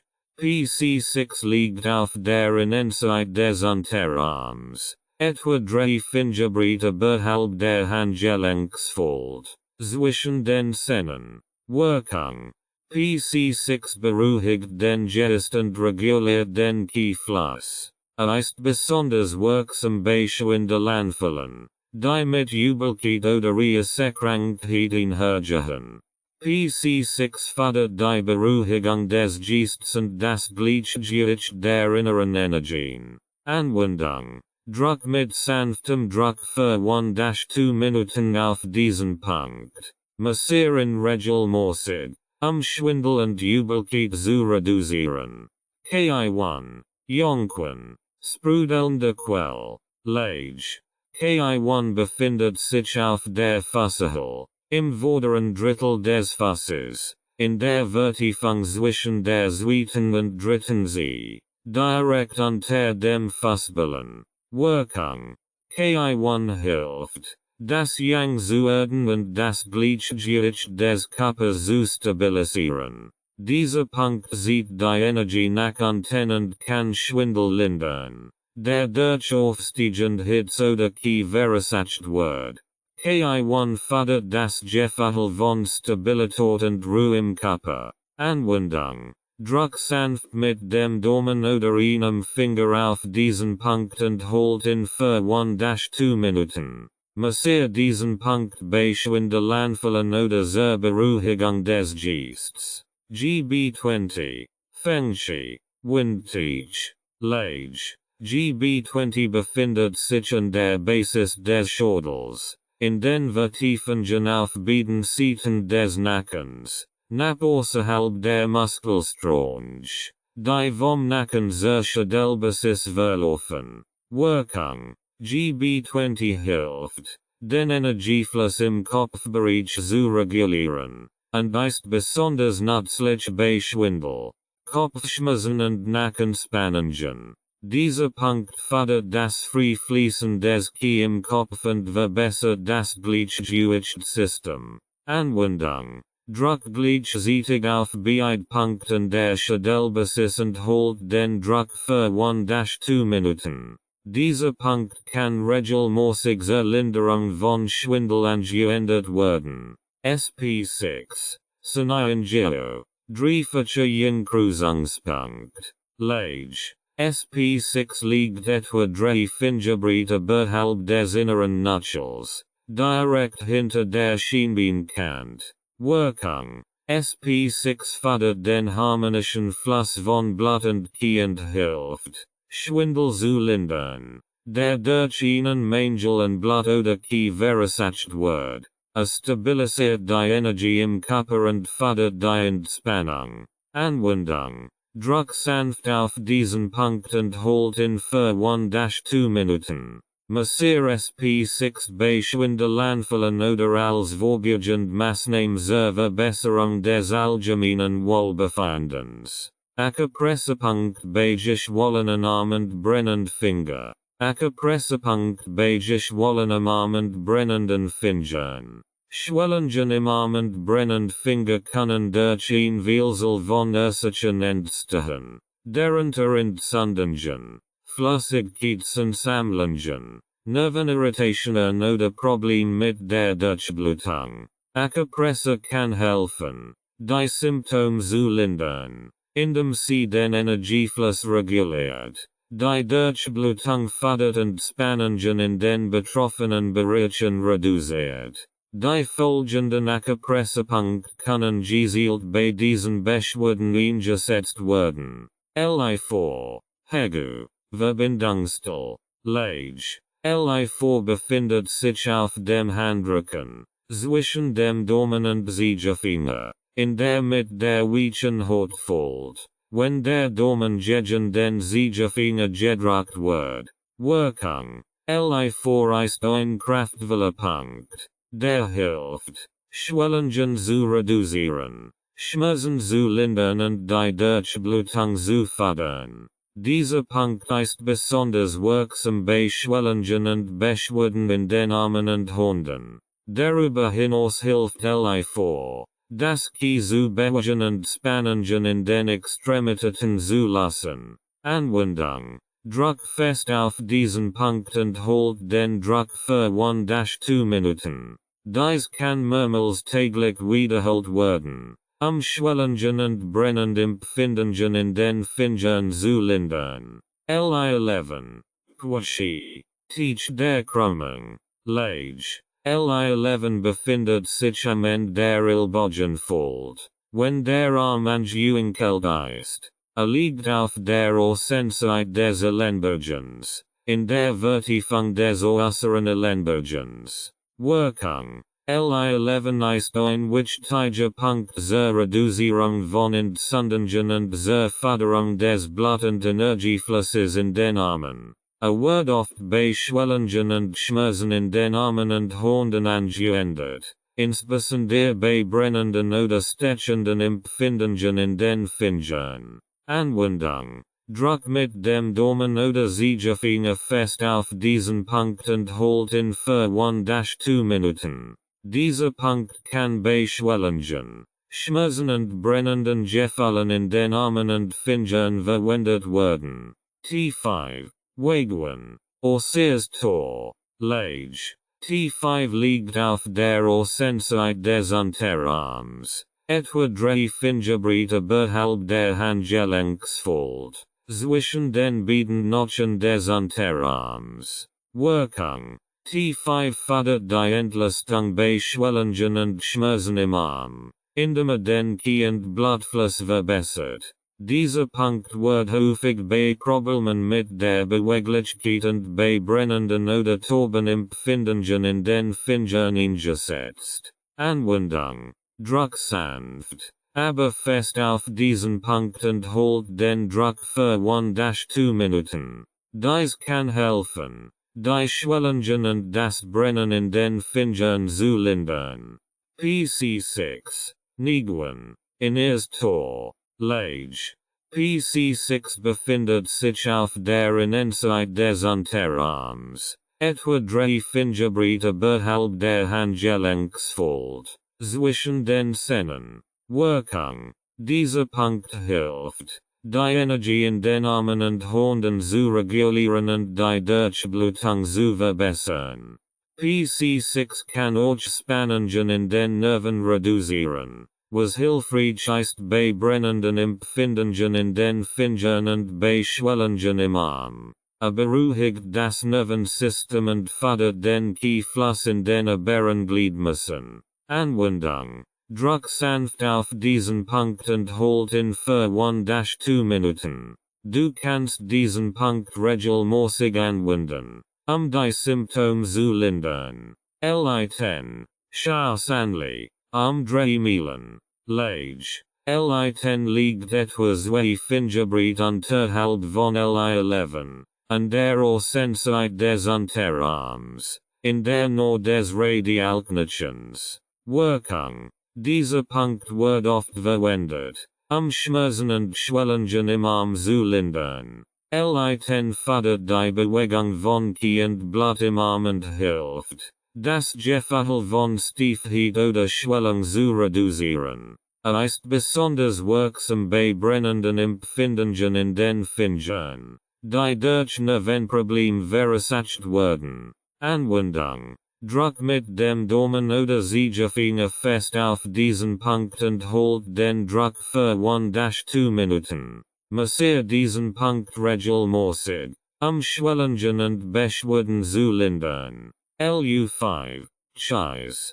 Fuß des Sumpfes. Lage. Lu5 befindet sich in der Ellenbogenfold, auf der Ohrseite des Bizepsmuskels. Wirkung. Lu5 ist hilfreich bei Schwellungen und Schmerzen im Arm, insbesondere bei Beschwerden, Die durch Flüssigkeiten samlingen oder storingen in den Lungen und Meridianen verursacht werden. A word häufig verwendet, Entzündungen zu reduzieren und die Zirkulation in den Armen zu verbessern. Anwendung. Druck fest auf diesen Punkt und holt den Druck für 1-2 Minuten. Dies kann helfen, Schwellungen und Spannungen im Arm zu reduzieren. Zungendiagnostik und Akupressur in der Praxis. Die Kombination von Zungendiagnostik und Akupressur bietet eine ganzheitliche Methode, den Zustand der inneren Organe zu beurteilen und durch gezielte Stimulation von Akupressurpunkten das Wohlbefinden zu fördern. Diese Ansätze können im Alltag leicht integriert werden, die Gesundheit zu unterstützen, Beschwerden frühzeitig zu erkennen und präventive Maßnahmen zu ergreifen. Wie man Zungendiagnostik und Akupressur im Alltag integriert. Regelmäßige Selbstbearbeitung der Zunge. Die Zungendiagnostik ist ein einfaches, aber effektives Werkzeug, das jeder in seinen Alltag integrieren kann, den allgemeinen Gesundheitszustand zu überwachen. Die Zunge kann täglich auf Veränderungen in Farbe, Belag, Feuchtigkeit und Form untersucht werden, frühzeitig Anzeichen von ungleichgewichten oder gesundheitlichen Problemen zu erkennen. Beobachten. Der beste Zeitpunkt, die Zunge zu untersuchen, ist morgens nach dem Aufstehen und vor dem Zähneputzen. Zu diesem Zeitpunkt ist die Zunge frei von Einflüssen wie Nahrung oder Zahnpasta, die natürliche Zungenbeschaffenheit verändern könnten. Worauf achten? Acht auf die Farbe der Zunge. Blass, rot, violet, bläulich. Die Dick und Farbe des Belags. Dünn, dick, weiß, gelblich. Sei die Feuchtigkeit. Trocken oder übermäßig feucht. Beach durch die Zungenform. Ob sie geschwollen ist oder riss. Zahnabdruck oder Veränderungen an den Rändern Northwest. Notizen machen. Es kann hilfreich sein, Beobachtungen regelmäßig in einem Tagebuch festzuhalten, Veränderungen über die Zeit zu erkennen. Dies geht aufschluss darüber, wie sich bestimmte Lebensgewohnheiten, Ernährung oder Stress auf den Gesundheitszustand auswirken. Akupressur in die tägliche Routine einbauen. Akupressur kann einfach und effektiv in den Alltag integriert werden, Energie zu steigern, Stress abzubauen oder spezifische Beschwerden zu lindern. Die Anwendung dauert in der Regel nur wenige Minuten und kann mehrmals täglich durchgeführt werden. Morgendliche Energieaktivierung. Nutz Akupressur am Morgen, den Energieniveau zu steigern. Punkt wie Street 36, Susanli und CV6, Kihe, können in die morgendliche Routine eingebaut werden, den Energiefluss zu fördern und den Tag mit Vitalität zu beginnen. Akupressur bei Bedarf anwenden. Im Lauf des Tages kann Akupressur gezielt angewendet werden, Beschwerden zu lindern. Bei Kopfschmerzen kann der Punkt Li4, Hegu, stimuliert werden. Bei Verdauungsbeschwerden Street 25, Shianshu. Die Kursanwendung kann bequem im Büro, unterwegs oder zu Hause erfolgen. Abendliche Entspannung und Schlafenunterstützung. Akupressur kann auch am Abend angewendet werden, den Körper auf die Ruhe vorzubereiten. Punkt WHT7, Shenman, oder SP6, Sanayangeo, beruhigen das Nervensystem und fördern einen erholsamen Schlaf. Verbindung von Zungendiagnostik und Akupressur im Alltag. Die Zungendiagnostik hilft, problematische Bereiche im Körper zu identifizieren, und Akupressur bietet eine unmittelbare Methode, dieses Problem anzugehen. Sobald du veranderingen auf der Zunge bemerkst, kannst du gezielt Acupressurpunkt stimulieren, die das Betroffen Organ stärken und die Gesundheit wieder ins Gleichgewicht bringen. Beispiel: wenn die Zunge blassend geschwollen mit Zahnabdrücken erscheint, Hinweis auf Milchschwash, kannst du Acupressur auf Punkt WSP6, Sniengeo und Street 36, Zusanli, anwenden, die Milch zu stärken und die Verdauung zu verbessern. Regelmäßige Kombination, mach es dieser Gewohnheit, die Zunge morgens zu inspirieren und auf Basis der beobachteten Acupressurpunkte zu stimulieren, die das Wohlbefinden fördern oder beginnend Beschwerden lindern. 7.2 Kombiniert Anwendung von Zungendiagnostik und Acupressur für Preventive Gesundheit. Die kombinierte Anwendung von Zungendiagnostik und Acupressur ist ein kraftvolles Werkzeug zur präventiven Gesundheitsförderung. Durch die regelmäßige Beobachtung der Zunge und gezielte Stimulation von Acupressurpunkten können beginnend Ungleichgewicht erkannt und korrigiert werden, bevor sie sich zu ernsthaften gesundheitlichen Problemen entwickeln. Früherkennung von Ungleichgewichten. Die Zungendiagnostik ermöglicht es, subtil Anzeichen von Ungleichgewichten im Körper frühzeitig zu erkennen. Veränderungen der Zunge können auf Störungen in verschiedenen Organen oder Energiesystemen hinweisen, die oft noch kein klaren Symptom verursachen. Dies macht die Zungendiagnostik zu einem wertvollen Instrument der Prävention. Beispiel: plötzlich Rötung der Zungenspitze kann auf aufkommenden emotionalen Stress oder beginnend Herzhitz hinweisen. Durch die Beobachtung dieser Veränderung kann rechtzeitig mit Acupressur auf Punkt WHT7, Schenman, reagiert werden, den Geist zu beruhigen und das Herz zu unterstützen, bevor sich die Symptome verschlimmern. Langfristige Gesundheitsförderung. Indem du regelmäßig die Zunge überprüfst, kannst du wiederkehrend Muster erkennen und langfristige Maßnahmen ergreifen, bestimmt Schwachstellen in deinem Körper zu stärken. Dies hilft dir, die Gesundheit aktiv zu gestalten und Ungleichgewicht gar nicht erst entstehen zu lassen. Regelmäßige Acupressur als Präventionsmaßnahme. Acupressur kann präventiv eingesetzt werden, den Energiefluss im Körper aufrecht zu halten und das Immunsystem zu stärken. Durch die regelmäßige Anwendung können Energieblockaden vermieden und das allgemein Wohlbefinden gefördert werden. Zielgerichtete Prävention. Wenn du beispielsweise anhand der Zungendiagnostik erkennst, dass dein Verdauungssystem Unterstützung benötigt, kannst du regelmäßig Punkt wie Street 36, Zusanli und SP6, Sniengeo, stimulieren, das Verdauungssystem zu stärken und präventiv zu unterstützen. Ganzheitliche Unterstützung.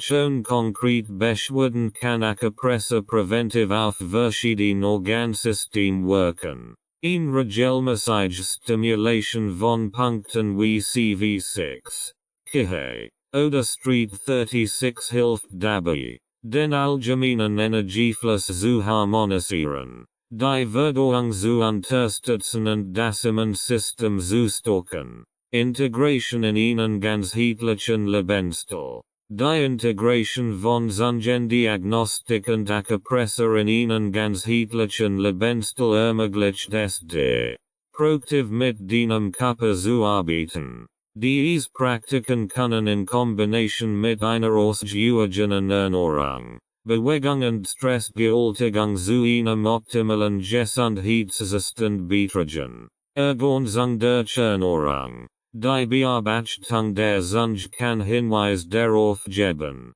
welche Ernährungsumstellungen notwendig sind. Zum Beispiel kann dick belegt, Wies zunge auf Übermessage fuchtig hinweisen. Die Durchin Anpassung der Ernährung. Wenn called. Schleimbildend Nahrungsmittel. Verbessert werden kann. Unterstützt durch die Stimulation von Acupressurpunkten wie SP9. Yinlinquen. Bewegung und Qigong. Die regelmäßige Stimulation der Acupressurpunkt kann durch Bewegungspraktiken wie Qigong oder Tai Chi ergänzt werden. Den Energiefluss im gesamten Körper zu unterstützen und das Wohlbefinden auf körperlicher und energetischer Ebene zu fördern. Ernährung und Lebensstil für ihn Gesundheit. Die Zunge ist ein Spiegel des allgemeinen Gesundheitszustands und siegt oft Vorsichtigen,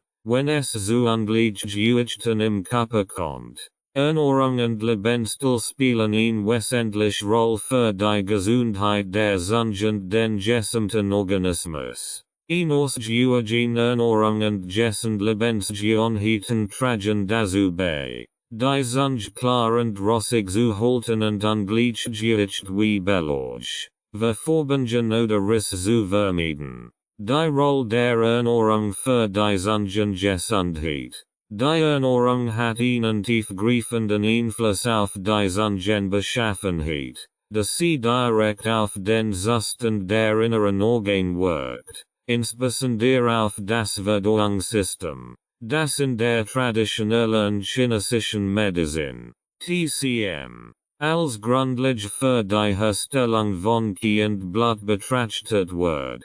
Durch ein gezielt Ernährungsweise kann man das Milz und Magen Qi stocken, die Feuchtigkeitsbalance im Körper regulieren und die Blutzirkulation fördern. Als Faktoren, die für ein gesunde Zunge von Bedeutung sind. Ernährung zur Stockung des Milz und Magen Qi. Ein gesunde Zunge reflektiert ein starkes und ausgeglichenes Verdauungssystem.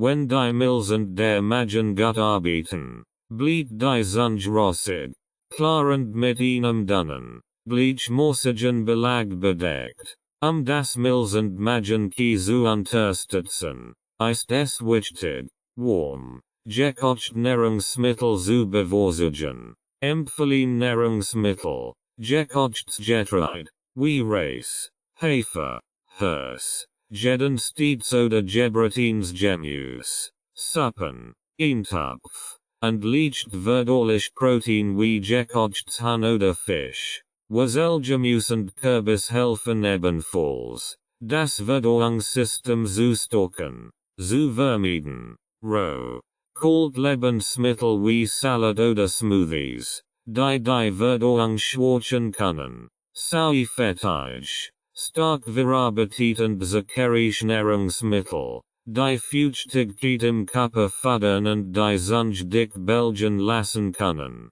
Ernährung zur Reduktion von Feuchtigkeit und Schleim. Ein dicker Zungenbelag deutet oft auf eine Ansammlung von Feuchtigkeit und Schleim im Körper hin, was häufig durch eine ungesunde Ernährungsweise verursacht wird. Bestimmt Lebensmittel fördern die Feuchtigkeitsbildung und sollten daher reduziert werden. Empfehlen Nahrungsmittel, Lebensmittel, die Feuchtigkeit ausleiten und das Milz Qi stocken, wie Ingwer, Fenchel, Kürbis, Bohnen, Quinoa und Knoblauch. Getrocknete Nahrungsmittel wie Linsen und Hirse helfen ebenfalls. Feuchtigkeit im Körper zu reduzieren, zu vermeiden. Milchprodukt, Zucker, wie Smellprodukt und frittiert Nahrungsmittel, die Ansammlung von Feuchtigkeit und Schleim fördern und die Zunge schwer belasten können. Ernährung zur Unterstützung des Yin- und Blutaufbaus. Ein blass und trocken Zunge kann auf einen Mangel an Blut oder Yin im Körper hinweisen. Dieser Mangel kann durch eine unzureichende Ernährung oder übermäßigen Stress verursacht werden.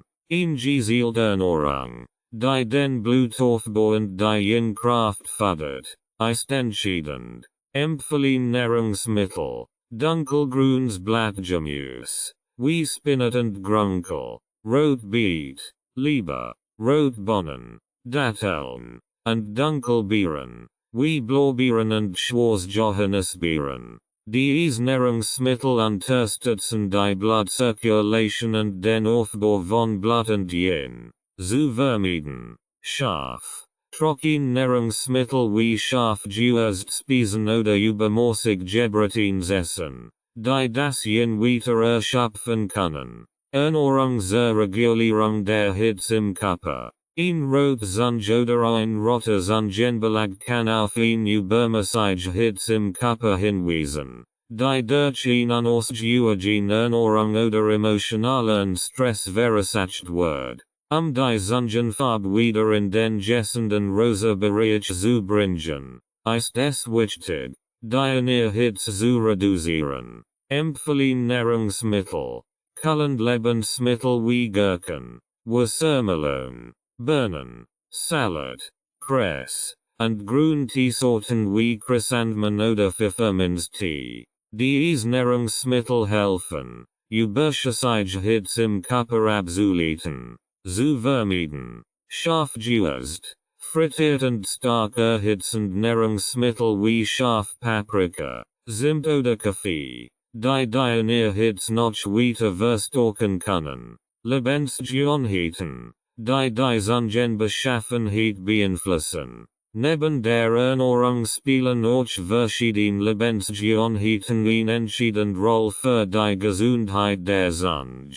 Ein gesund Lebensweise hilft, den Energiefluss im Körper zu regulieren, das Immunsystem zu stärken und die Zunge klar und rosig zu halten. Ausreichende Schlaf und Stressbewältigung. Schlaf und Stress haben einen direkten Einfluss auf die Zunge.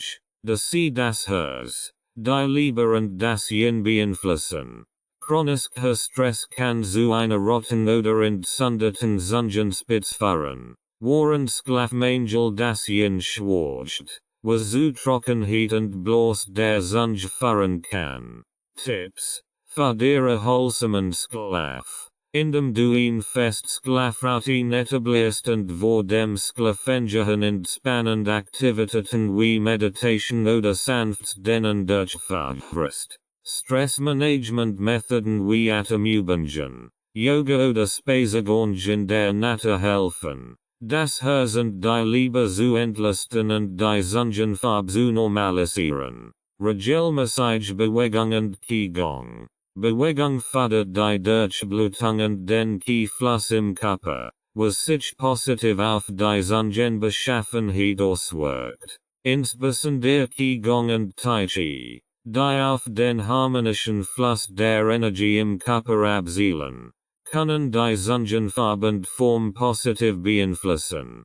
Tipps für regelmäßig sanft Bewegungsübungen wie Yoga, Tai Chi oder Qigong durch. Den Energiefluss zu harmonisieren und die Zunge klar und rosig zu halten. Vermeid Übermassages. Erschöpfungstraining. Das Qi erschöpfen und die Zunge blass oder trocken machen kann. Hydration und flüssig Qi-Schalt. Ein trocken Zunge oder ein dicker Belag kann auf Dehydrierung oder ein Ungleichgewicht im flüssig Qi-Schalt hindern.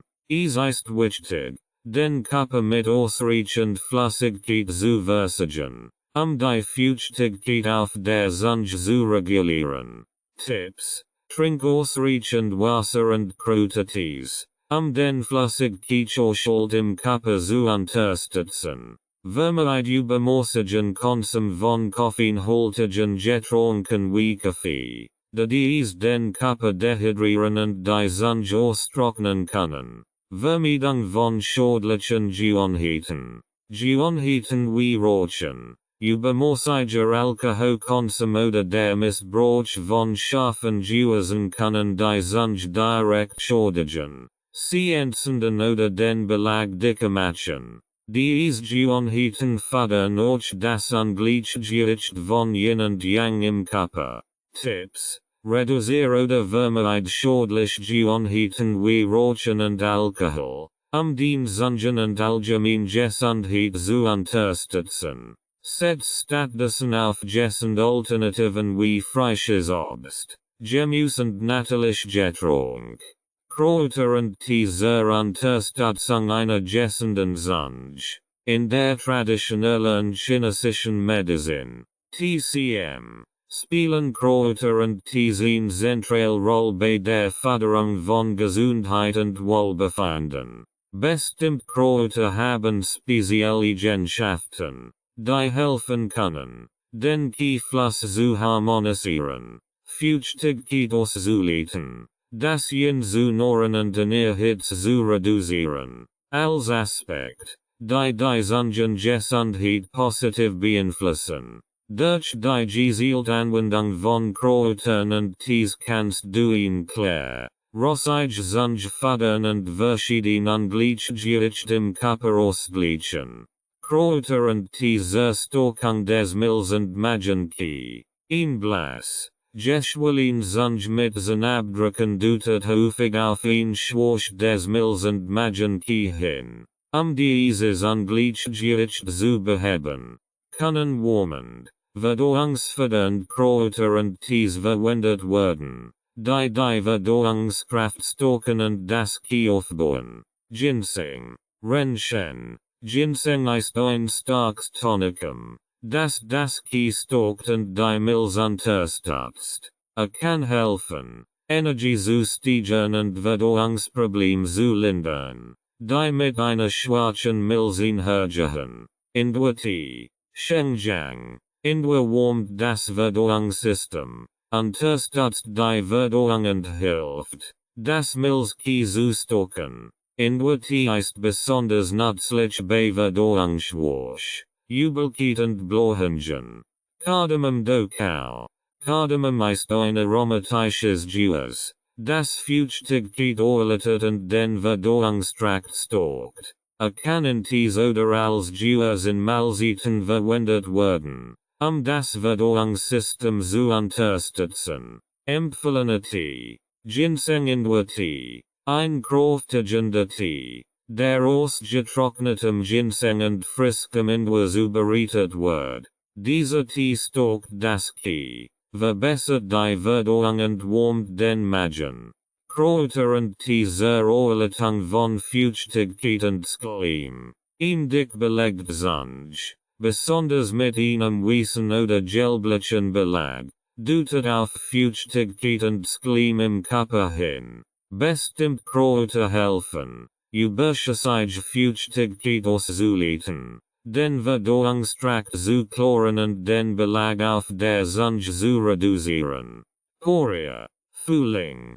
Korea ist ein häufig verwendetes Kraut in der TCM, das hilft, Feuchtigkeit auszuleiten und die Milz zu stärken. Es wirkt harntreibend und hilft, überschüssige Flüssigkeit aus dem Körper zu entfernen. Attractaloids. Beiju. Dieses Kraut unterstützt die Milz, reguliert die Verdauung und hilft, Feuchtigkeit zu beseitigen. Es ist besonders nützlich bei Schwellungen und einem schweren Gefühl im Körper. Latosamen. Lernen Sie. Latosamen wirken Feuchtigkeit zu erleichtern und helfen, den Verdauungstrakt zu klären. Sie werden oft zur Behandlung von Verdauungsstörungen und Feuchtigkeitsansammlungen verwendet. Empfohlene Tee. Korea Latosamen Tee. Dieser Tee hilft, Feuchtigkeit und Schleim auszuleiten, während gleichzeitig die Milz stärkt. Kann mehrmals täglich getrunken werden, überschüssige Feuchtigkeit zu reduzieren. Kräuter und Tee zur Unterstützung des Yin und Bluts. Ein blassend trocken Zunge oder ein Zunge mit tiefen Rissen deutet häufig auf einen Yin oder Blutmangel hin. Kräuter und Tees, die das Blut nähren und das Yin aufbauen, helfen, die Zunge zu befeuchten und den Körper zu stärken. Hishuwu. Polygonum multiflorum. Dieses Kraut ist bekannt für seine Fähigkeit, Blut und Yin zu stärken. Es hilft, das Blut zu nähren, unterstützt die Blood-Circulation und fördert die Vitalität. Donque. Dang Gui. Donque ist ein Kraut, das besonders bei Blutmangel verwendet wird. Es hilft, das Blut aufzubauen, den Kreislauf zu fördern und die Gesundheit des Herz-Kreislauf-Systems zu verbessern. Gojibiren Gokizi. Gojibiren sind reich an Nährstoffen und helfen, das Blut zu nähren und das Yin zu unterstützen. Sie werden oft in Tees verwendet, den Körper zu stärken und zu regenerieren. Empfohlene Tee. Gojibiren und Donque Tee. Ein Tee, der das Blut nährt und das Yin unterstützt. Gojibiren und Donque werden zusammen in heißem Wasser siehen gelassen, ihnen nährenden und stärkenden Tee zu erhalten. Kräuter und Tee zur Reduktion von Hitze im Körper. Ein Rotzunge oder ein Zunge mit einem gelblichen Belag weist oft auf eine Hitze hin. Kühlend Kräuter und Tees helfen, überschüssige Hitze auszuleiten und die Zunge zu klären. Chrysanthemum. Juhua. Chrysanthemenblüten wirken kühlend und beruhigend. Sie werden häufig verwendet, Hitze aus dem Körper auszuleiten und Entzündungen zu reduzieren. Pfefferminz. Bohi. Pfefferminz hat kühlende Eigenschaften und hilft, in Hitze zu reduzieren. Sie ist besonders wirksam bei Kopfschmerzen und Rötungen, die durch Hitze verursacht werden. Brennnessel. Urtica dioica. Brennnesselblätter wirken reinigend und kühlend. Sie unterstützen die Leberfunktion und helfen, Hitze und Toxin aus dem Körper zu eliminieren. Empfohlene Tee. Chrysanthemum Pfefferminz Tee. Dieser kühlende Tee hilft, Hitze aus dem Körper auszuleiten und wirkt beruhigend auf die Zunge. Kann besonders bei roten, entzündeten Zungen und innerer Hitze hilfreich sein. Glosse der wichtigsten Begriff. Acupressur. Ein Heilmethode aus der traditionellen chinesischen Medizin, bei der durch Druck auf bestimmt Punkt des Körpers der Energiefluss harmonisiert wird, gesundheitliche Beschwerden zu lindern. Key. In der TCM die Lebensenergie, die durch den Körper zirkuliert und all Funktionen und Organe reguliert. Ein freier Key-Fluss bedeutet Gesundheit. Während Blockaden zu Krankheiten führen. Yin und Yang. Zwei grundlegend. Entgegengesetzt Kraft, die im Körper im Gleichgewicht sein müssen. Yin steht für das Kahl, nährend, substanziell. Yang für das warm, aktiv, bewegend. Zungendiagnostik. Ein Methode der TCM. Bei der die Zunge als Spiegel des inneren Gesundheitssystems verwendet wird. Farbe, Form, Belag und Feuchtigkeit der Zunge geben Hinweis auf das Gleichgewicht der Organe und des Ki. Milzki schwasch, einzustend, bei dem das Ki, die Energie, der Milz geschwacht ist, was zu Müdigkeit, Verdauungsproblemen und Feuchtigkeitsansammlungen im Körper führen kann. Yin Mangel, einzustend, bei dem das kühlend, nährend Yin im Körper erschöpft ist. Dies kann zu Symptomen wie innerer Hitze, Trockenheit und Schlafstörungen führen. Blutmangel, einzustend, bei dem nicht genügend Blut oder Nährensubstanz im Körper vorhanden ist, was zu bloß, Schwindel und trockener Zunge führen kann. Meridian, Energieleitbahnen im Körper, durch die das Ki zirkuliert. Jeder Meridian ist mit einem bestimmten Organ verbunden und beeinflusst dessen Funktion. Feuchtigkeit und Skleim. In der TCM bezeichnen Feuchtigkeit und Skleim pathologische Zustände, bei denen sich Flüssigkeiten im Körper ansammeln und zu Blockaden führen. Dies kann zu Schwierigkeiten, Schwellungen und einem dicken Zungenbelag führen.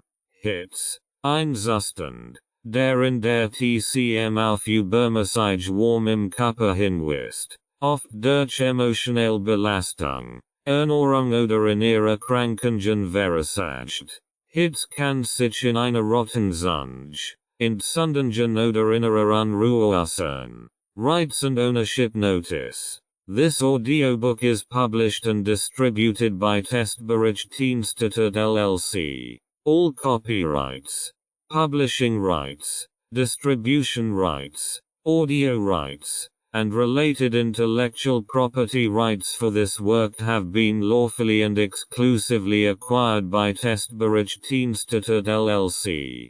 Testberichtdienste LLC is the sole and unrestricted rights holder of this audiobook, including the right to reproduce, distribute, publish, monetize, and publicly perform the content on digital platforms such as YouTube.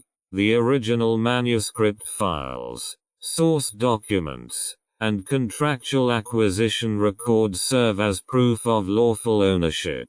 The original author and/or their authorized representative, Renovatio LLC, has transferred all relevant rights to Testberichtdienste LLC in accordance with applicable copyright and publishing law. This ownership applies to all current and future uses of this work, including audio, video, and digital publications. Effective date of rights ownership: the 1st of February 2026. Any unauthorized use, reproduction, re-upload, redistribution, or claiming of this content is strictly prohibited.